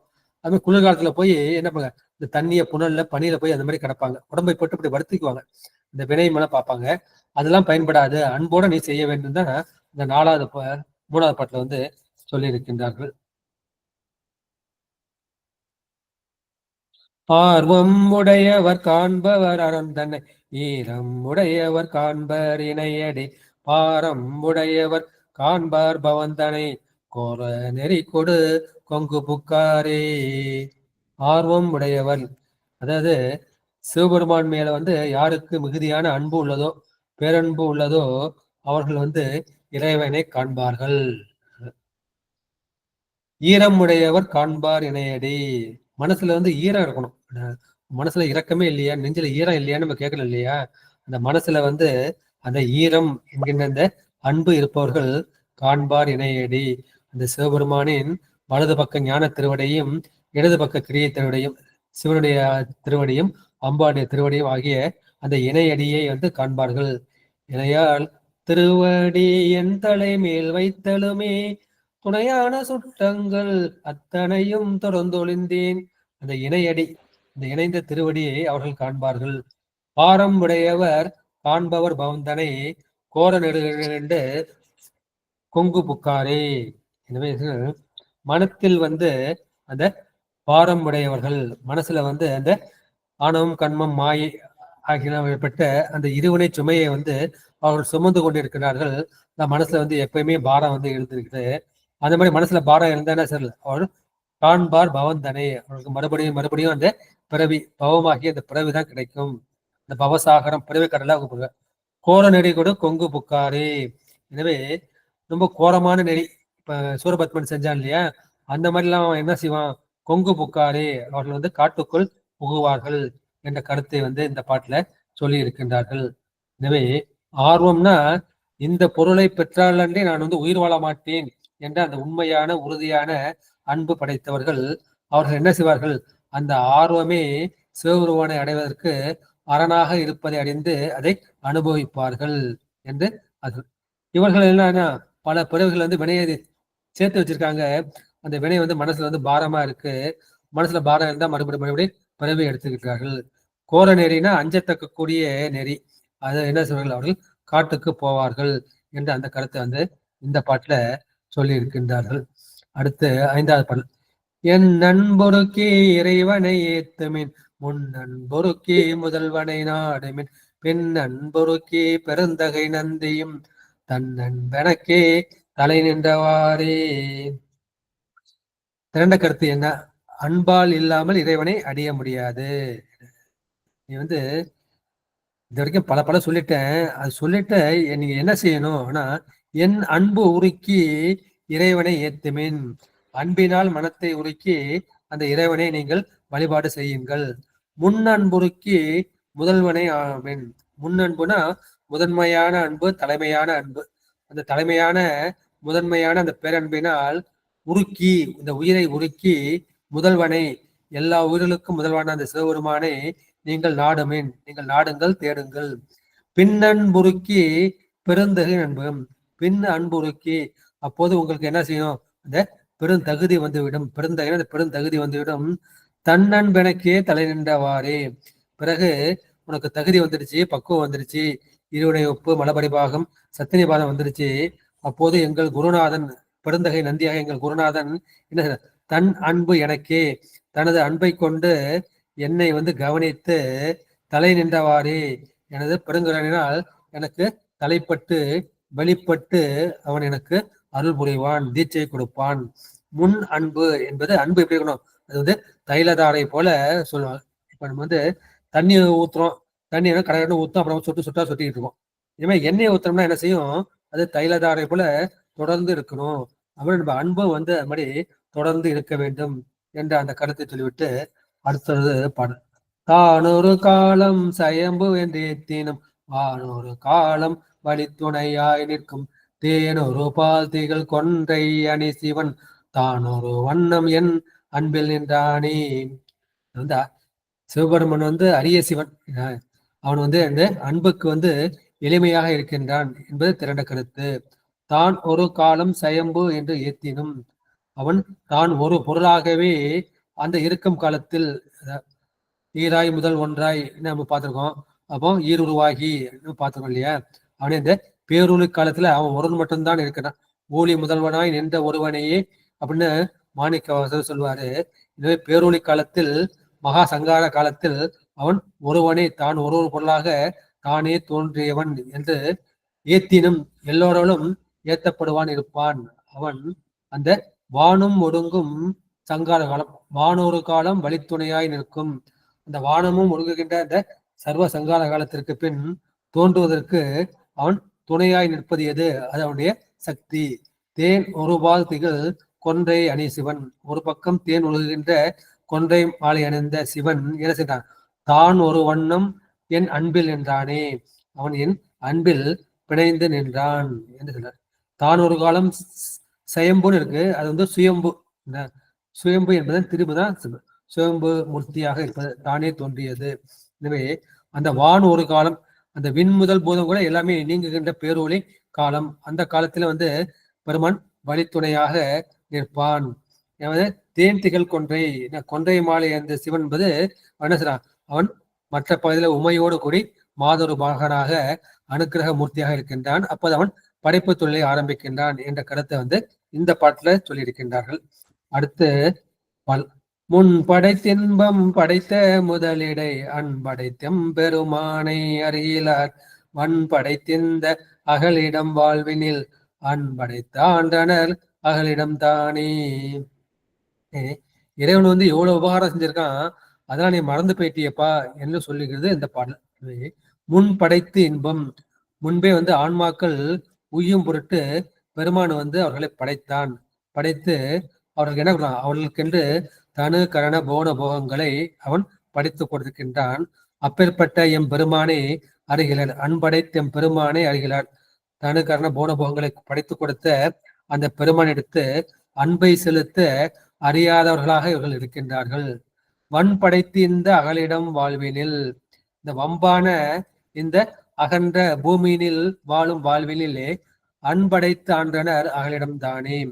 அவர்கள் என்ன செய்யறார், இந்த வாழும் வாழ்விலே அன்பு வைத்து அவர் என்ன செய்கிறார், தனக்கு இதை கொடுத்த அந்த பெருமானை அவர்கள் அறியாமல் அகன்றனர், வீணாக வாழ்நாளை போக்குகின்றார்கள் என்ற கருத்தை வந்து இந்த பாட்டுல கொடுத்தார். நமக்கு தனு கர்ண போன போகங்கள்லாம் பெருமான் தான் படைத்து கொடுத்தார் என்பதை நாம் வந்து மறந்து விடுகின்றோம். அகன்றால் அகலிடத்தால் ஆச்சாரத்தை என்று நம்முடைய நாவுக்கரசு பெருமானும் ஏதான் சொல்வார். அடுத்த பாடல். கருத்துரு செம்பன் செய்காய் கதிர் சோதி இருத்தியும் வைத்து இறைவை என்று ஏத்தியும் அடுத்து ஈசனை ஆரொருள் வேண்டில் விருத்தி கொடுத்திடும் விண்ணவர் கோணே. இதோட திரண்ட கருத்து என்ன, நீ வந்து சிவன் மேல அன்பு செஞ்சா அவனுக்கு எல்லாத்தையும் வாரி வாரி கொடுப்பான். வந்து பால் கேட்டாரு, பால் கேட்டவனுக்கு வந்து பால் கடலை, பாலுக்கு பாலகன் வேண்டி அழுதிட பார்க்கடல் ஈந்த பிரான் அளவில்லாம கொடுப்பான். கருத்துரு செம்பொன் செய் காய் கதிர் ஜோதி, கருத்துரு கருத்தில் பொருந்திய செம்பொன் செய் காய் கதிர் ஜோதி, இந்த காய்ந்த செம்பொன் போன்ற ஒளி வடிவாகிய இந்த பெருமான் எப்படி இருக்கின்றார், அது ஜோதி வடிவாக இருக்கின்றார். ஆதியும் அந்தமும் இல்லா அருப்பெரும் ஜோதியாக இருக்கின்றார். அந்த ஒளியுடையாகிய அந்த ஈசனை இருத்தியும், அதை வந்து மனத்தில் இருத்தியும், அதை வைத்தும், அவனை வந்து உள்ளத்தினுள் வைத்தும், இறைவா என்று ஏத்தியும், இறைவா இறைவா சிவா சிவா என்று ஏத்தியும் போற்றியும், அருத்தியுள் ஈசனை ஆரொருள் வேண்டி, அருத்தினால் அந்த அன்பு, அருத்தியுடைய அடியார் தங்கள் அல்லல் சொன்னக்கால் வருத்தி வைத்து மறுமை பணிப்பேர் வாழ்ந்தி போதுவரே. அடுத்து அன்பு வைத்த துருத்தி தண்ணில் அடுத்தியோடு இருந்தும். இது வந்து மாணிக்கவாசகர் தான் சொல்லுவாரு. திருத்துவத்தில் வந்து அம்பாள் பேர் வந்து அடுத்தியோடு இருக்கின்றான்னு பார்ப்போம். எனவே அந்த அன்போடு நீ ஈசனை வேண்டினால் விருத்தி கெடுத்திடும் விண்ணவர் கோனே. அப்ப என்ன செய்வான்? இந்த உலக வாழ்வுக்கு உண்டான அந்த விருத்தியை கெடுத்து உன்னை வந்து விண்ணவர் கோனாகிய என்ன செய்வான்? அந்த இந்திரன் போல உன்னை மாற்றுவான் என்று சொல்வார்கள். எனவே பெருமான் வந்து அது ஜோதி உலக மாறி நின்ற மயக்கிடும் வஞ்ச புலனைந்தின் வழி அடைத்த போதே ஊறி நின்ற அனுள் எழு பரஞ்சோதி என்னுள் எழு பரஞ்சோதி. இந்த 5 புலன் அடைச்சிட்டோன்னா நமக்கு என்ன செய்யும்? மனசுல வந்து இந்த ஆன்ம ஒளி தோன்றும். அந்த ஆன்ம ஒளிக்குள்ள வந்து சிவபரஞ்சோதி வந்து தோன்றும். இதான் எண்ணத்துள் எழு பரஞ்சோதி என்று இந்த பாட்டுல வந்து இவர் வந்து சொல்லி இருக்கின்றார்கள். எனவே பெருமான் எங்கே இருக்கின்றான்? எந்தே ஈசா உடலிடம் கொண்டாய், இந்த உடல்ல இருக்கின்றான். நெஞ்சம் உமக்கே இடமாக வைத்தேன், நினையாத ஒரு பொழுதும் மறந்தறியேன், சிந்தையே கோயில் கொண்ட எம்பெருமான் என்று சொல்றான். சித்தமெனும் தென்கயிற்றல் திருப்பாதம் கட்டிவித்த வித்தகனார் விளையாடல் விலங்கு தில்லை கண்டேனேன்னு பாடியிருப்பாரு. அடுத்த பாடல் வந்து நித்தளம் துஞ்சும் பிறப்பையும் செய்தவன் வைத்த பரிசெருந்தேயும் மனிதர்கள் இச்சையுளே வைப்பர் எந்தை பிரான் என்று நச்சியே அண்ணலை நாடுகில்லாரே.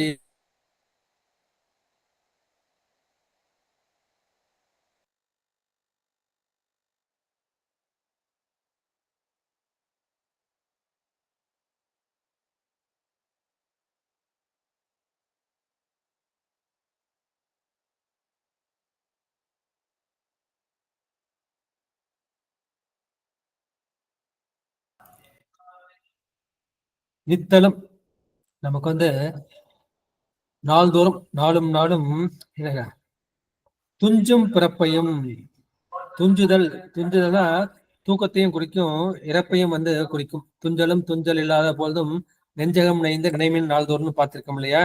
எனவே நம்ம என்ன செய்யறோம்? துஞ்சும் போது, தூங்கும் போதும் சரி, அல்லது இறக்கும் போதும் சரி, பிறப்பையும் நமக்கு இந்த இறப்பையும் பிறப்பையும் செய்தவன் வைத்த பரிசு அறிந்து ஏயும் மனிதர்கள். அவன் நமக்கு அருளை வைத்தமையை அறிந்திருந்தும், பெருமாள் தான் கொடுத்துருக்கான்னு நமக்கு தெரிஞ்சிருந்தும் மனிதர்கள் மக்கள் வந்து உலக போகத்தில் இச்சை வைத்திருக்கின்றார்கள். அதன் மேல்தான் அவர்கள் இச்சை வைத்திருக்கின்றார்கள். அவர்கள் இச்சையுள்ளே வைப்பார். எந்தை பிரான் என்று, எந்தையே ஈசா உடலிடம் கொண்ட யான் இதற்கு என்னோட கைமாறே, எந்தையே என்னுடைய தந்தையே என்னுடைய தலைவனே என்று அவனை விரும்பு தேடுகின்றவர்கள் சிலர் கூட இல்லை. நாடுகிறாரே, அந்த அண்ணலை வந்து யாரும் நாட மறுக்கின்றார்கள். இந்த உலகத்தின் மேல்தான் அவர்கள் ஆசை வைக்கின்றார்கள். பெருமான் மேல் வந்து இவர்கள் என்ன செய்கின்றார்கள்? அன்பு வைக்கவில்லை. ஒரு இச்சையெல்லாம் எங்க இருக்கு? இந்த தனு காரண போன போகங்கள்ல தான் இருக்குது. எனவே இந்த போன போகங்கள் இவர்கள் அழுந்தி கிடக்கின்றார்கள் என்ற இந்த கருத்தை சொல்லிவிட்டு நிறைவு பாடல்.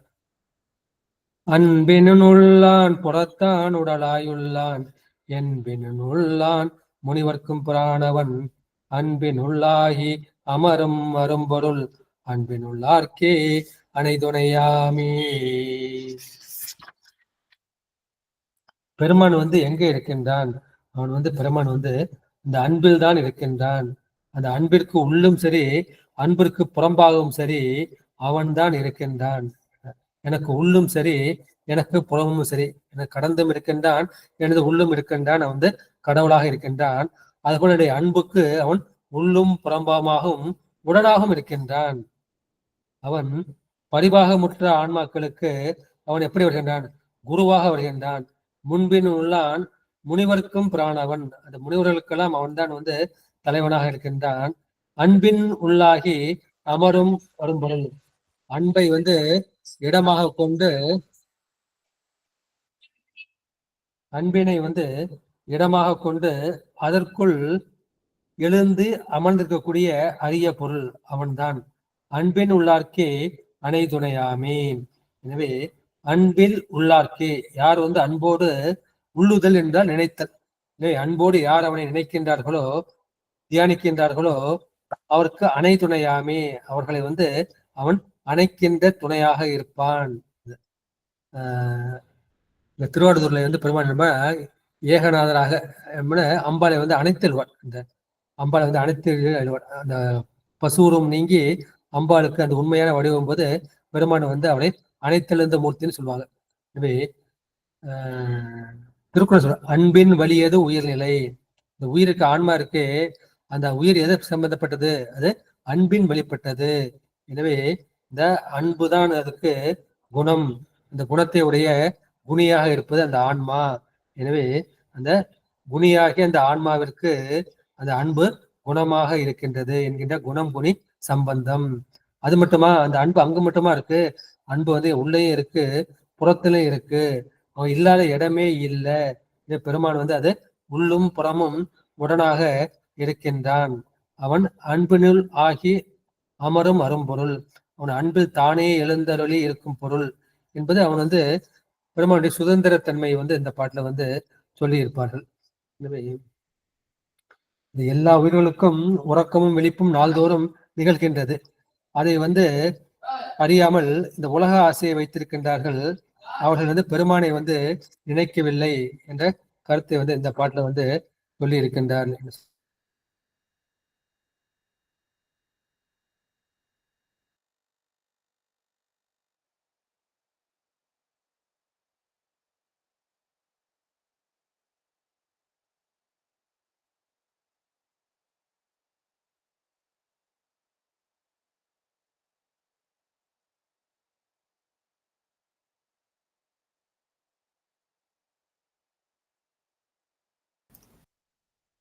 பெருமான் வந்து எப்படி இருக்கின்றான்?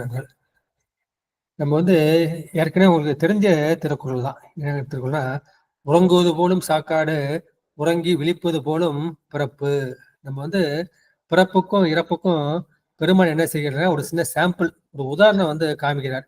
நம்ம டெய்லியும் வந்து தூங்க போறோம்னா நம்ம வந்து இறப்புக்குள் வந்து போறோம். நம்ம வந்து விழிக்கிறோம் அப்படின்னா மறுபடியும் வந்து நம்ம வந்து பிறப்பு எடுக்கின்றோம். இதைதான் வந்து உறங்குவது போலும் சாக்காடு, உறங்கி விழுப்பது போலும் பிறப்பு என்று நம்முடைய திருவள்ளுவரும் வந்து சொல்றார். அதுக்கு நம்ம என்ன செய்யணும்? நம்ம வந்து உறங்குறப்பையும் நம்ம வந்து பெருமானை நினைக்கணும், விழிக்கிறப்பையும் நம்ம பெருமானை நினைக்கணும். நம்ம வந்து சாம்போது சங்கரா என்று உரைக்க தகுதி கண்டாய் என்று நம்முடைய அப்படி பெருமானு சொல்வார். சாகிறப்ப சங்கரா சங்கரான்னு சொல்லி பிரயோஜனம் இல்லைம்பாங்க. சாகிறப்ப சங்கரா சங்கரான்னு நினைக்கிறேன். நம்ம என்ன செய்யணும்? அதை நம்ம நிறைய வந்து பயிற்சி பண்ணோம். அந்த பயிற்சி பண்ணதை நம்ம என்ன பண்ணோம்? தினசரி தூங்க போறதுக்கு முந்தி சிவாய நம சிவாய நம சிவாய நம சிவாய நம சொல்லிக்கிட்டே அப்படியே தூங்கிடணும். தூங்கிட்டே போனோம்னா நம்ம முழிக்கிறப்ப என்னன்னா, நம்ம முழிக்கிறப்ப அந்த நினைப்பு தான் ஃபர்ஸ்ட் வரும். சரிங்களா? முழிக்கிறப்ப வந்து சிவாய நம சிவாய நம சிவாய நம சொல்லிட்டு முடிச்சோம். அந்த மாதிரி இருந்தா நம்ம என்ன பண்ணோம்னா, நம்ம வந்து சாகிறப்ப கூட மனசுல வந்து அந்த சிவ சிவ சிவ சிவங்கிற அந்த சிவசிந்தனை வந்து ஓடிக்கொண்டே இருக்கும். அதற்காக தான் இந்த பாட்டை வந்து பெருமான் வந்து அருளி செய்கின்றார். பெருமான் வந்து உலக தோற்றத்திற்கு முன்னும் உள்ளவன் பின்னும் உள்ளவன், முன்புவாய் பின்னுபுவாய் என்று நம்முடைய திருவாசத்திலே வந்து சொல்லுவார்கள். எனவே அவன் தான் நமக்கு எப்படி இருக்க? முதல் குருவாக, முனிவருக்கும் பிராணவன், அந்த எல்லா குருக்களுக்கும் குருவாக இருப்பவன், ஆதி குருவாக இருப்பவன் அவன்தான். அவன் எப்படி இருக்கின்றான்? அவன் அன்பு உருவாக இருக்கின்றான். அந்த அன்பு உள்ளே அவன்தான் விளங்குகின்றான். அவன் என்ன செய்வான்? அன்பு உள்ளவர்களால் தான் அவன் அறியப்படுவான், மற்றவர்களால் அவன் அறியப்படாதவன். யார் வந்து அன்பில் நிலைத்து நிற்கின்றார்களோ அவர்களுக்கே அவன் வந்து அணை துணையாக, உறுதுணையாக இருப்பான். எனவே சிவபெருமானை அடைவதற்கு என்னது? அந்த அன்புதான் வாயில் என்ற கருத்தை சொல்லி இன்றைய திருமந்திர சிந்தனையை நிறைவு செய்கின்றேன். நன்றி, வணக்கம். சிவாய நம. திருச்சிற்றம்பலம். ஆறிரு தடந்தோள் வாழ்க, அறுமுகம் வாழ்க, வெற்பை கூறுசை தனிவேல் வாழ்க, கொக்கொடம் வாழ்க, செவ்வேல் ஏரிய மங்கை வாழ்க, யானை தன் அணங்கு வாழ்க, மாறிலா வள்ளி வாழ்க, வாழ்க சீரடியார் எல்லாம், வாழ்க சீரடியார் எல்லாம். சிவாய நம. திருச்சிற்றம்பலம். தில்லையம்பலம். சிற்சபேசா சிதம்பரேசா சிவசிதம்பரம் சிவசுப்பிரமணியோம் சிவசுப்பிரமணியோம் சிவசுப்பிரமணியோம். நிறைய மக்கள் தங்கள் கருத்துக்களை பதிவு செய்யலாம், ஐயங்களை கேட்கலாம், இல்ல நிறைவு செய்யலாம். நன்றிங்க. அருமையா அன்பும் ரெண்டு சேர்த்து சொல்றீங்க. வாழ்க்கைக்கு தேவையான ஒரு கருத்து தான் அது. ரொம்ப அருமையான ஒரு விளக்கம். யாரும் பேசுறீங்களா? எக்கோ அடிக்கிற மாதிரி இருக்கு இல்லைங்க? நல்லா கேக்குதுங்களா ஐயா? நல்லா கேக்குதுமா. நான் ஆன் பண்ணி வச்சிருக்கேன், அதனால கேக்குதுமா. நான் சரி. க்ளோஸ் பண்ண உங்களுக்கு நல்லா. அதாவது நம்ம பணத்தை வந்து பணம் சம்பாதித்ததே பணத்தை சம்பாதிக்கிறது மட்டும் இல்லாம வட்டி வட்டி வட்டி போடுவாங்க. அது மாதிரி பணத்தை சம்பாதிதான் நம்ம நினைச்சு வாழ்ந்துட்டு இருக்கோம். அந்த மாதிரி நம்ம பயணம் அது என்ன செல்வம், இதான செல்வம் நமக்கு இல்ல. நீ அறம் செய்யணும், அந்த அறம் செஞ்சாதான் அது செல்வத்தை நம்ம பயனை அடைய முடியும். பணம் வச்சுட்டு இருக்க செய்யறேன்னா என்ன அர்த்தம்? அதனால அது ஒரு பழம் பழுத்து வந்து அது ஒரு பழத்துக்கு அழகு. அந்த பழம் கீழே வந்துட்டு பயன் இல்லாத போயிடும். எட்டி பழம்னு சொன்னீங்க இல்லையா, ரொம்ப அழகா இருக்கும், ஆனா அது கசப்புது. அது அந்த அழகாக அந்த செல்வம் பயன்படாது. அந்த பழம் வந்து பயன்படாத போதும். அது மாதிரி அவங்ககிட்ட ஏகப்பட்ட பணம் காசு அது பயன்படாத போகுது. இதான் செல்வம் இல்லை, இந்த வாரம் தான் ஒரு செல்வன்றது அழகா எடுத்து கொடுத்தீங்கயா. அடுத்த பாட்டு வந்து காலத்தை பத்தி சொன்னீங்க. நம்மள பிறந்த நாள் கொண்டாடுறோம். பிறந்த நாள்லாம் என்ன பண்ணுவோம், இதான் நமக்கு பிறந்த நாள்னு நினைச்சிட்டு இருப்போம். ஆனா இல்ல, காலத்துலதான் கொஞ்சம் கொஞ்சமா நம்மளோட வயது அதிகமாயிருது, எல்லாம் கழிச்சு போயிட்டே இருக்குது. நாலு நேரம் மணி நாலு ஒரு நாள், அப்புறம் மாதம் வருது செஞ்சுக்கிட்டே போகுது. அது மாதிரி பல உலகத்துக்கு ஒரு காலத்துல அது மாதிரி அழிவு ஏற்படும். அது வாழ்நாள் குறைஞ்சிருக்குன்ற போலதான் என்ன செய்யணும், நம்ம அந்த இருக்கக்குள்ளேயே நம்ம வந்து போயிடுது. நமக்கு என்ன இருக்கக்குள்ளேயே அந்த அறத்தை செய்யணும். அறம் செய்யாம இருந்தா உலகத்துல அந்த உலகத்தை என்ன நினைச்சு, உலகம்னா ஒரு கடமை, அதுக்குள்ள நம்ம அறத்தை செய்யணும். இதெல்லாம் அறியாம இருக்கிறோமே அப்படின்னு உலகம் போயிட்டே இருக்குது, நாள் கடந்துகிட்டே இருக்கு அப்படின்ற மாதிரி 2வது பாடம் அழகா எடுத்து கொடுத்தீங்க. அடுத்தது பாருங்களேன், நம்ம போய் சேரணும். நம்ம பிறப்பிறப்புல தானே வாழ்ந்துட்டு இருக்கோம், பிறப்பு இப்படிதான் வாழ்ந்துட்டு இருக்கோம். இந்த சிவனுடைய துதிக்கு அந்த தெரியவே இல்லையே. எது சொர்க்கம்? சிவலோகம் தான் நமக்கு சொர்க்கம். அந்த சொர்க்கத்தையே நினைக்காம என்ன பண்றோம், இதான் உருவப்பட்டு நம்ம வாழ்ந்துட்டு இருக்கோம். இதான் வந்து ஆதி பௌதிகமா நிறைய எடுத்து சொன்னீங்க. அப்படி இந்த இதுலதான் நம்ம வாழ்ந்துட்டு இருக்கோம். அப்படியே இந்த மரத்திலே இல்லாம இருக்கிறோம். இது வந்து பாவம் செய்யறது இல்லையா? நம்ம சிவலோகத்தை சொர்க்கத்துக்கு கொடுக்கக்கூடியது அந்த பாடல்ல எடுத்து 3வது பாடல. அப்புறம் அறம்னா என்ன, அறம் என்பது என்ன அப்படின்னு கேட்டீங்க. அந்த அறம் செய்யாதவனா அடையிற துன்பம்னா என்னன்னு அழகா அந்த பாடலை கொடுத்தீங்க. இருமல், சோகை, ஈரை, வெப்பன்றை, அந்த மாதிரிலாம் ஒவ்வொரு நோயும் வரும். காசு நோய் வரும், வெப்ப நோய் வரும், கட்டிகள் வருதுன்னா அந்த கடலைனா கட்டிக்குன்னு அழகா எடுத்து சொன்னீங்க. இந்த நட்சத்திரம் இந்த வர அந்த தாக்கம் அதெல்லாம் வந்து விளக்கமா எடுத்துட்டீங்க. அந்த அதாவது அரசு எப்படி இருக்கிறது மாதிரி நோயெல்லாம் வந்து நம்ம இருமல் எல்லாம் வந்து அடையும். அந்த மின்னலை போல அதுக்கு ஒரு அழகா எடுத்து கொடுத்தீங்க. மின்னலை போல என்னங்க சொன்னீங்க, என்னது மின்னலை போட்டு ஏதோ ஒரு விளக்கம் கொடுத்தீங்க. நல்லா இருந்தது, எழுதுறதுக்குள்ள போயிடுச்சு அது அந்த பாடல. மின்னலும் இடியும் நீங்கயா, மின்னலும் இடியும் ஒரு விளக்கம் கொடுத்தீங்க. எனக்கு போயிடுச்சு. அந்த நோயில கட்டிலாம் வந்து இதெல்லாம் சேராது, அந்த நோயெல்லாம் வந்து சேராம இருக்கும். ஆனா நம்ம என்ன பண்ண, அறம் செய்யணும், அறம் செய்யற பக்கம் தான் போகணும் அப்படின்ற மாதிரி விளக்கம் கொடுத்தீங்க. மின்னலு என்னமோ கொடுத்தீங்க. அதுல 3வது பாடம் 4வது பாடம் இரும்பலும் சோகையும் சொல்லுங்க. இருமலும் சோகையும் ஈலையும் வெப்பம் தர்மம் செய்யாதவர் தம்பாளதாகும். உருமியடி நாகம் உரோனி என்பது ரோகத்தை குறிக்கும். இந்த ரோகி நட்சத்திரத்துல பொறுத்தவரை வரும்பாங்க ரோகம். அப்புறம் இடின்னு சொன்னீங்களே, உரும் இடி நாகம் சொன்னீங்க. அது என்ன இடி நாகம்னா? ஆதி பௌதிகத்துல வரக்கூடியது அந்த 5 பூதங்களா வரக்கூடியது. அது வந்து உரும் இடினா அந்த உருமிக்கிட்டு அந்த இடி வரும். இடி வரப்ப உருமலோட சத்தத்தோட வரும். அது வந்து உருமி இடிம்பாங்க. நாகமும் சரி, நாகம் வரப்ப சீறிக்கிட்டு வரும், அது உரும் நாகம். அந்த உரோனி என்பது அந்த ரோகம் என்கிற ரோகம் குறிக்கும். இல்லைன்னா அந்த ரோஹிணி நட்சத்திரம், இந்த ரோஹிணி நட்சத்திரத்துக்கு நிறைய வியாதி வரும்னு சொல்லுவாங்க. அது மாதிரி இந்த நவக்கோள்களாலும் நட்சத்திரங்களாலும் வரக்கூடிய நோய்கள், அந்த நட்சத்திரங்களாலும் கோள்களாலும் வரக்கூடிய அந்த நோய் இதை வந்து உரோனி என்பது. நன்றிங்க. அதுக்கு சொன்னீங்களா ஆதி பௌதிகம், இன்னும் 3 சொன்னீங்களா, அது என்னங்க? ஆதி பௌதிகம், ஆதி ஆன்மீகம், ஆதி தெய்வீகம். ஆதி தெய்வீகமா தெய்வத்தால வர்றதுமா. ஒருத்தர் நல்லா இருக்கான், என்ன இதுக்குன்னு வியாதி வந்து நமக்கு தெரியாது. ஆதி பௌதிகம்னா இப்ப மழை வந்துச்சு, இடி வந்துச்சு, பூகம்பம் வந்துச்சு, சுனாமி வந்துச்சு, இதெல்லாம் வந்து ஆதி பௌதிகம்.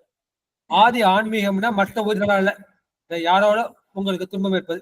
எனக்கு வந்து என் மாமனாலேயோ மச்சனாலேயோ மனைவியாலேயோ இல்ல மற்றவர்களாலேயோ எனக்கு வந்து நோய் வந்தது, எனக்கு வந்து ஏதோ துன்பம் வந்தது அப்படின்னா ஆதி ஆன்மீகம். ஆன்மானா உயிர். ஆன்மாக்களால் வருவது ஆதி ஆன்மீகம். இந்த பஞ்ச பூதங்களால் வருவது ஆதி பௌதிகம். மற்ற தெய்வீக காரணங்களால என்ன காரணம் தெரியாது, அது வந்து ஆதி தெய்வீகம். நல்ல கருத்து. அது தெரியாத ஒரு கருத்தா இருந்ததுங்க. இந்த மாதிரி சொன்னீங்க. இதெல்லாம் வந்து என்னன்னா நம்ம இப்படிலாம் அந்த சாரம் செய்யாம வந்து இந்த மாதிரி நோயெல்லாம் வரும், இந்த மாதிரி ஒரு தாக்கம் வரும் அப்படின்றதுக்கு அதுக்கு அழகா எடுத்து கொடுத்தீங்க. சிறப்பு. அடுத்தது வந்து உலகத்துல நிலையா இருப்பாங்க யாரு? அதனால ஒண்ணு கரகனா குடம் சொன்னீங்க. அதாவது இல்லத்துல இருந்து அறம் செய்யலாம். நம்ம வந்து இதுலதான் போய் அறம் செய்யணும்ன்ற அவசியம் இல்லை. அறம் செய்யறது எப்படின்றது திருக்குறள்ல கூட ஒரு பாடெல்லாம் எடுத்து கொடுத்தீங்க. ரொம்ப சிறப்பா இருந்தது. அப்புறம் அதுக்கு வந்து விளக்கம் கொடுத்தீங்க. அந்த யோனி போகி வியாதி 3 வகையா வரும்னு சொன்னீங்க இல்லையா? அது போன பாட்டுக்கு தான் கொடுத்தீங்க. ஆமா, அது மாதிரி இந்த மாதிரி நோய் எல்லாம் வரும். யோனி போகி, அதாவது ஒரு வேளை சாப்பிட்டா யோகி, 2 வேளை சாப்பிட்டா போகி, 3 வேளை சாப்பிட்டா வியாதியாங்க. 3 வேளை சாப்பிட்டா ரோகிமா. ரோகம்னா வியாதி. 3 வேளை சாப்பிட்டா நமக்கு ஆட்டோமேட்டிக்கா வியாதி வந்துடும். 3 வேளை தாண்டி சாப்பிட்டா வந்து துரோகி. சமுதாயத்துக்கு துரோகம் பண்றான். அடுத்தவன் சாப்பாட்டை சாப்பிடுறாங்க. அது வந்து எப்படி சொல்லுவாங்க, யோகி போகி ரோகி துரோகி அப்படிம்பாங்க. அதான் ஆதி காலத்துல இந்த 2 வேளை உணவா இருந்ததுமா. அது சமீபத்துல எல்லாரும் ஸ்கூலுக்கு போகணும், ஆபீஸுக்கு போகணும், அந்த மாதிரி வேலை இருந்தாலும் நம்ம வந்து 3 வேளை சாப்பிடுறது, 4 வேளை சாப்பிடுறது, நடுவில் டீ சாப்பிடுறது, இது சாப்பிட்டதால நம்ம வந்து உடம்பு கெட்டு போறதுக்கு முக்கியமான காரணமே இந்த சாப்பாடு தான். 3 வேளை சாப்பாடு இந்தியா கிடையவே கிடையாது. இந்த ஸ்கூல் காலேஜ் இதெல்லாம் ஆரம்பிக்குதுமா. வேலைக்கு போறவங்க என்ன பண்ணுவாங்க, பழைய சோறை வந்து ஒரு வாயில கட்டி எடுத்துட்டு போவாங்க. அந்த வெயில் ஏற வரைக்கும் சாப்பிடுவாங்க. ஒரு 10 மணி 11 மணிக்கு சாப்பிட்டுட்டு கொஞ்ச நேரம் அசருவாங்க. அசந்துட்டு சாயந்தரம் வரைக்கும் வேலை பண்ணிட்டு அப்புறம் தான் புதுசா சமைச்சு சாப்பிடுவாங்க. சாப்பிட்டு அந்த சாதத்துல தண்ணி ஊற்றி வச்சு மறுநாள் காலம்பரம் வந்து பழையதான் சாப்பிடுவாங்க.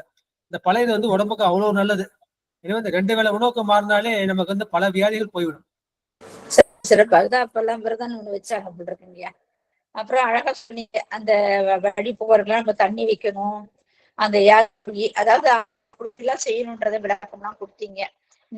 இந்த அறம் செஞ்சுக்கிட்டே இருந்தாதான் நமக்கு நரகத்துல இடம் இல்லாம இருக்கும் மாதிரி ஒரு வாய்ப்பு வந்துன்றது அடுத்த பாடலை அழகா எடுத்து கொடுத்தீங்க. அதுக்கப்புறம் மாசு நீக்க வேண்டும். இந்த ஆணும் கண்ணும் நாயெல்லாம் இருக்கு இல்லையா, இது வந்து அறப்பையில நடந்தா என்ன ஆகும்னா இன்பம் கிடைக்கும். நம்ம தீய நெறியை நடக்காம நல்ல வழியிலேயே பயணம் செஞ்சுட்டு இருந்தா நமக்கு வந்து அந்த எல்லாம் நம்மளை விட்டு நீங்கிடும். இப்ப வந்து நீங்கன்னா ஆணும் கண்மையெல்லாம் போக்கிட்டா நம்ம எங்க இருக்கணும், அந்த இறைவனுடைய அந்த சன்மார்க்கத்துல போய் ஒரு வாய்ப்பு கிடைக்கும் அப்படின்ற அந்த கருத்தை வினையை கடந்து போயிட்டோம் நம்ம அப்படின்னு அந்த பாடலை கொடுத்தீங்க. அடுத்தது வந்து அருள்.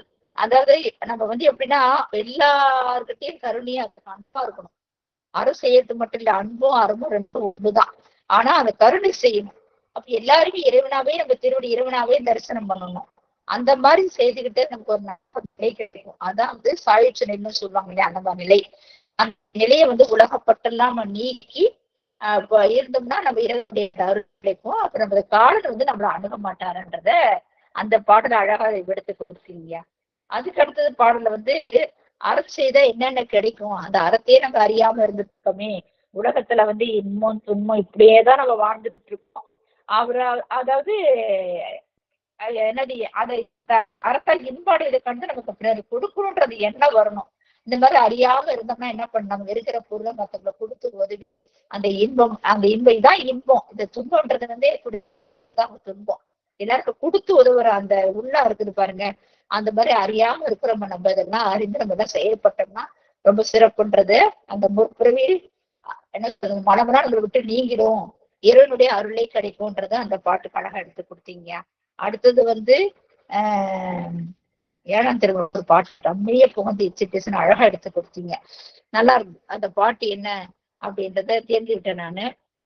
அதாவது கொடுக்கணும் நம்ம எல்லாருக்கும், இல்லாதவங்களுக்கு எல்லாம் நம்ம வந்து என்ன செய்யணும், அது வந்து எல்லாருக்கும் நன்மையே கொடுக்கற மாதிரி, பிறகு இன்பம் கெடுமா நம்ம நடக்கவே கூடாது, ஒருத்தவங்க செய்யறோம் நான் தடுக்கவும் கூடாது, அது என்ன செய்யறதுக்கு நாமளும் ஒரு உதவி புரியணுன்ற மாதிரி அந்த அறத்துக்கு நல்லா விளக்கம் கொடுத்தீங்க.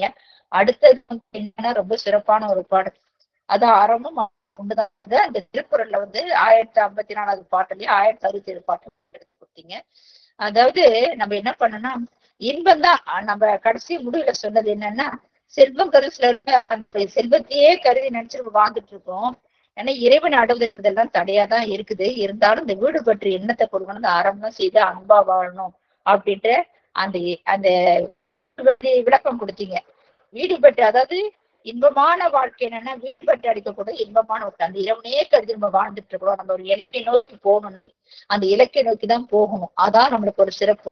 நம்ம என்னன்னா உலகப்பட்டிலே வாழ்ந்துட்டு இருக்கோம். அந்த உலகப்பட்டெல்லாம் நீக்கி இதான் இன்பம் தரக்கூடியது அப்படின்னு சொல்லிட்டு அழகா சொல்ல. அன்பு சிவன் ரெண்டும் ஒண்ணுதான். அன்பு அமைதி ஆனந்தம் அந்த உயிரோடு இருக்கக்கூடிய அந்த நிலையை எடுத்து நம்ம உணர்ந்து அதை கடைப்பிடிக்கின்ற மாதிரி அந்த பாட்டுல அழகா எடுத்து கொடுத்தீங்க.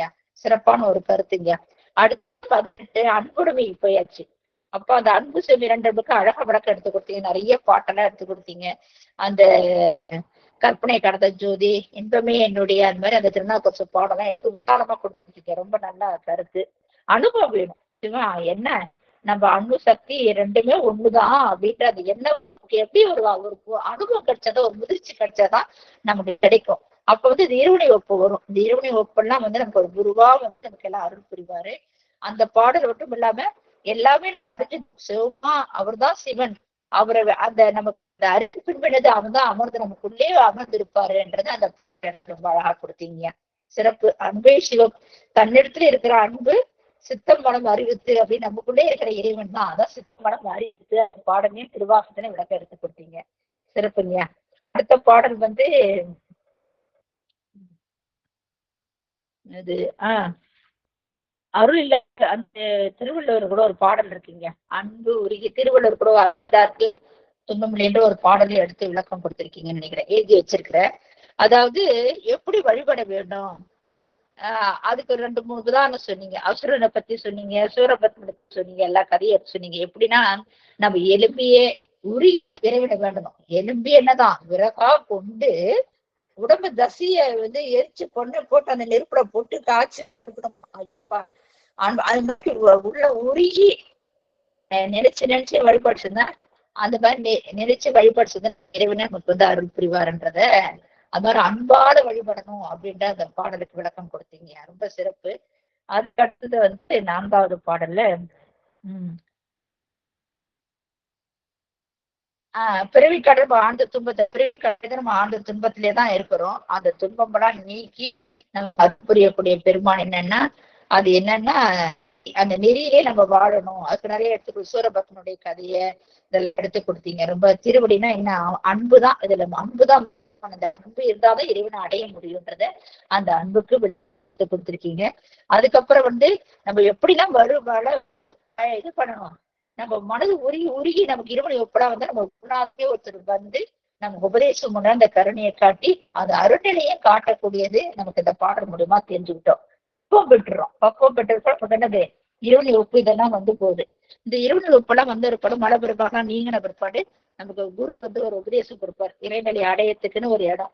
அந்த மாதிரி நமக்கு அந்த நிலையே இது ரொம்ப சிறப்பான ஒரு அன்புடன் வழிபட்ட இறைவன் நம்ம அருளை கிடைக்கும்ன்ற மாதிரி விளக்கம் எடுத்து கொடுத்தீங்க. அதுக்கு முக்கியம் ஒரு குரு வேணும். ஒரு குரு தான் நம்ம உபதேசம் பெற்று நம்ம அந்த அனுபவம் கிடைக்கும்ன்றது விளக்கம் நல்லா இருந்துச்சுங்க. அடுத்த பாட்டுல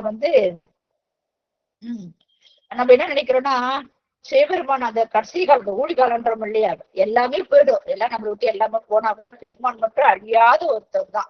அவர் தனியா நிக்க, அவர் எப்ப ஒரு ஒளி பொருந்து காட்சி கொடுப்பாரு. அதுவும் இல்லாத நமக்கு வழித்துணையாம இருப்பாரு. அந்த நம்ம அன்பு வடையில அகப்பட்டுருவோம். அந்த அன்பு வடையில நம்ம போய் அவர் கூட சார்ந்துருவோன்றத அந்த விளக்க சிறப்பா அது எப்படி காட்சி கொடுப்பாராம். அம்மை எப்பராவே அந்த அழகா சக்தியை ஒரு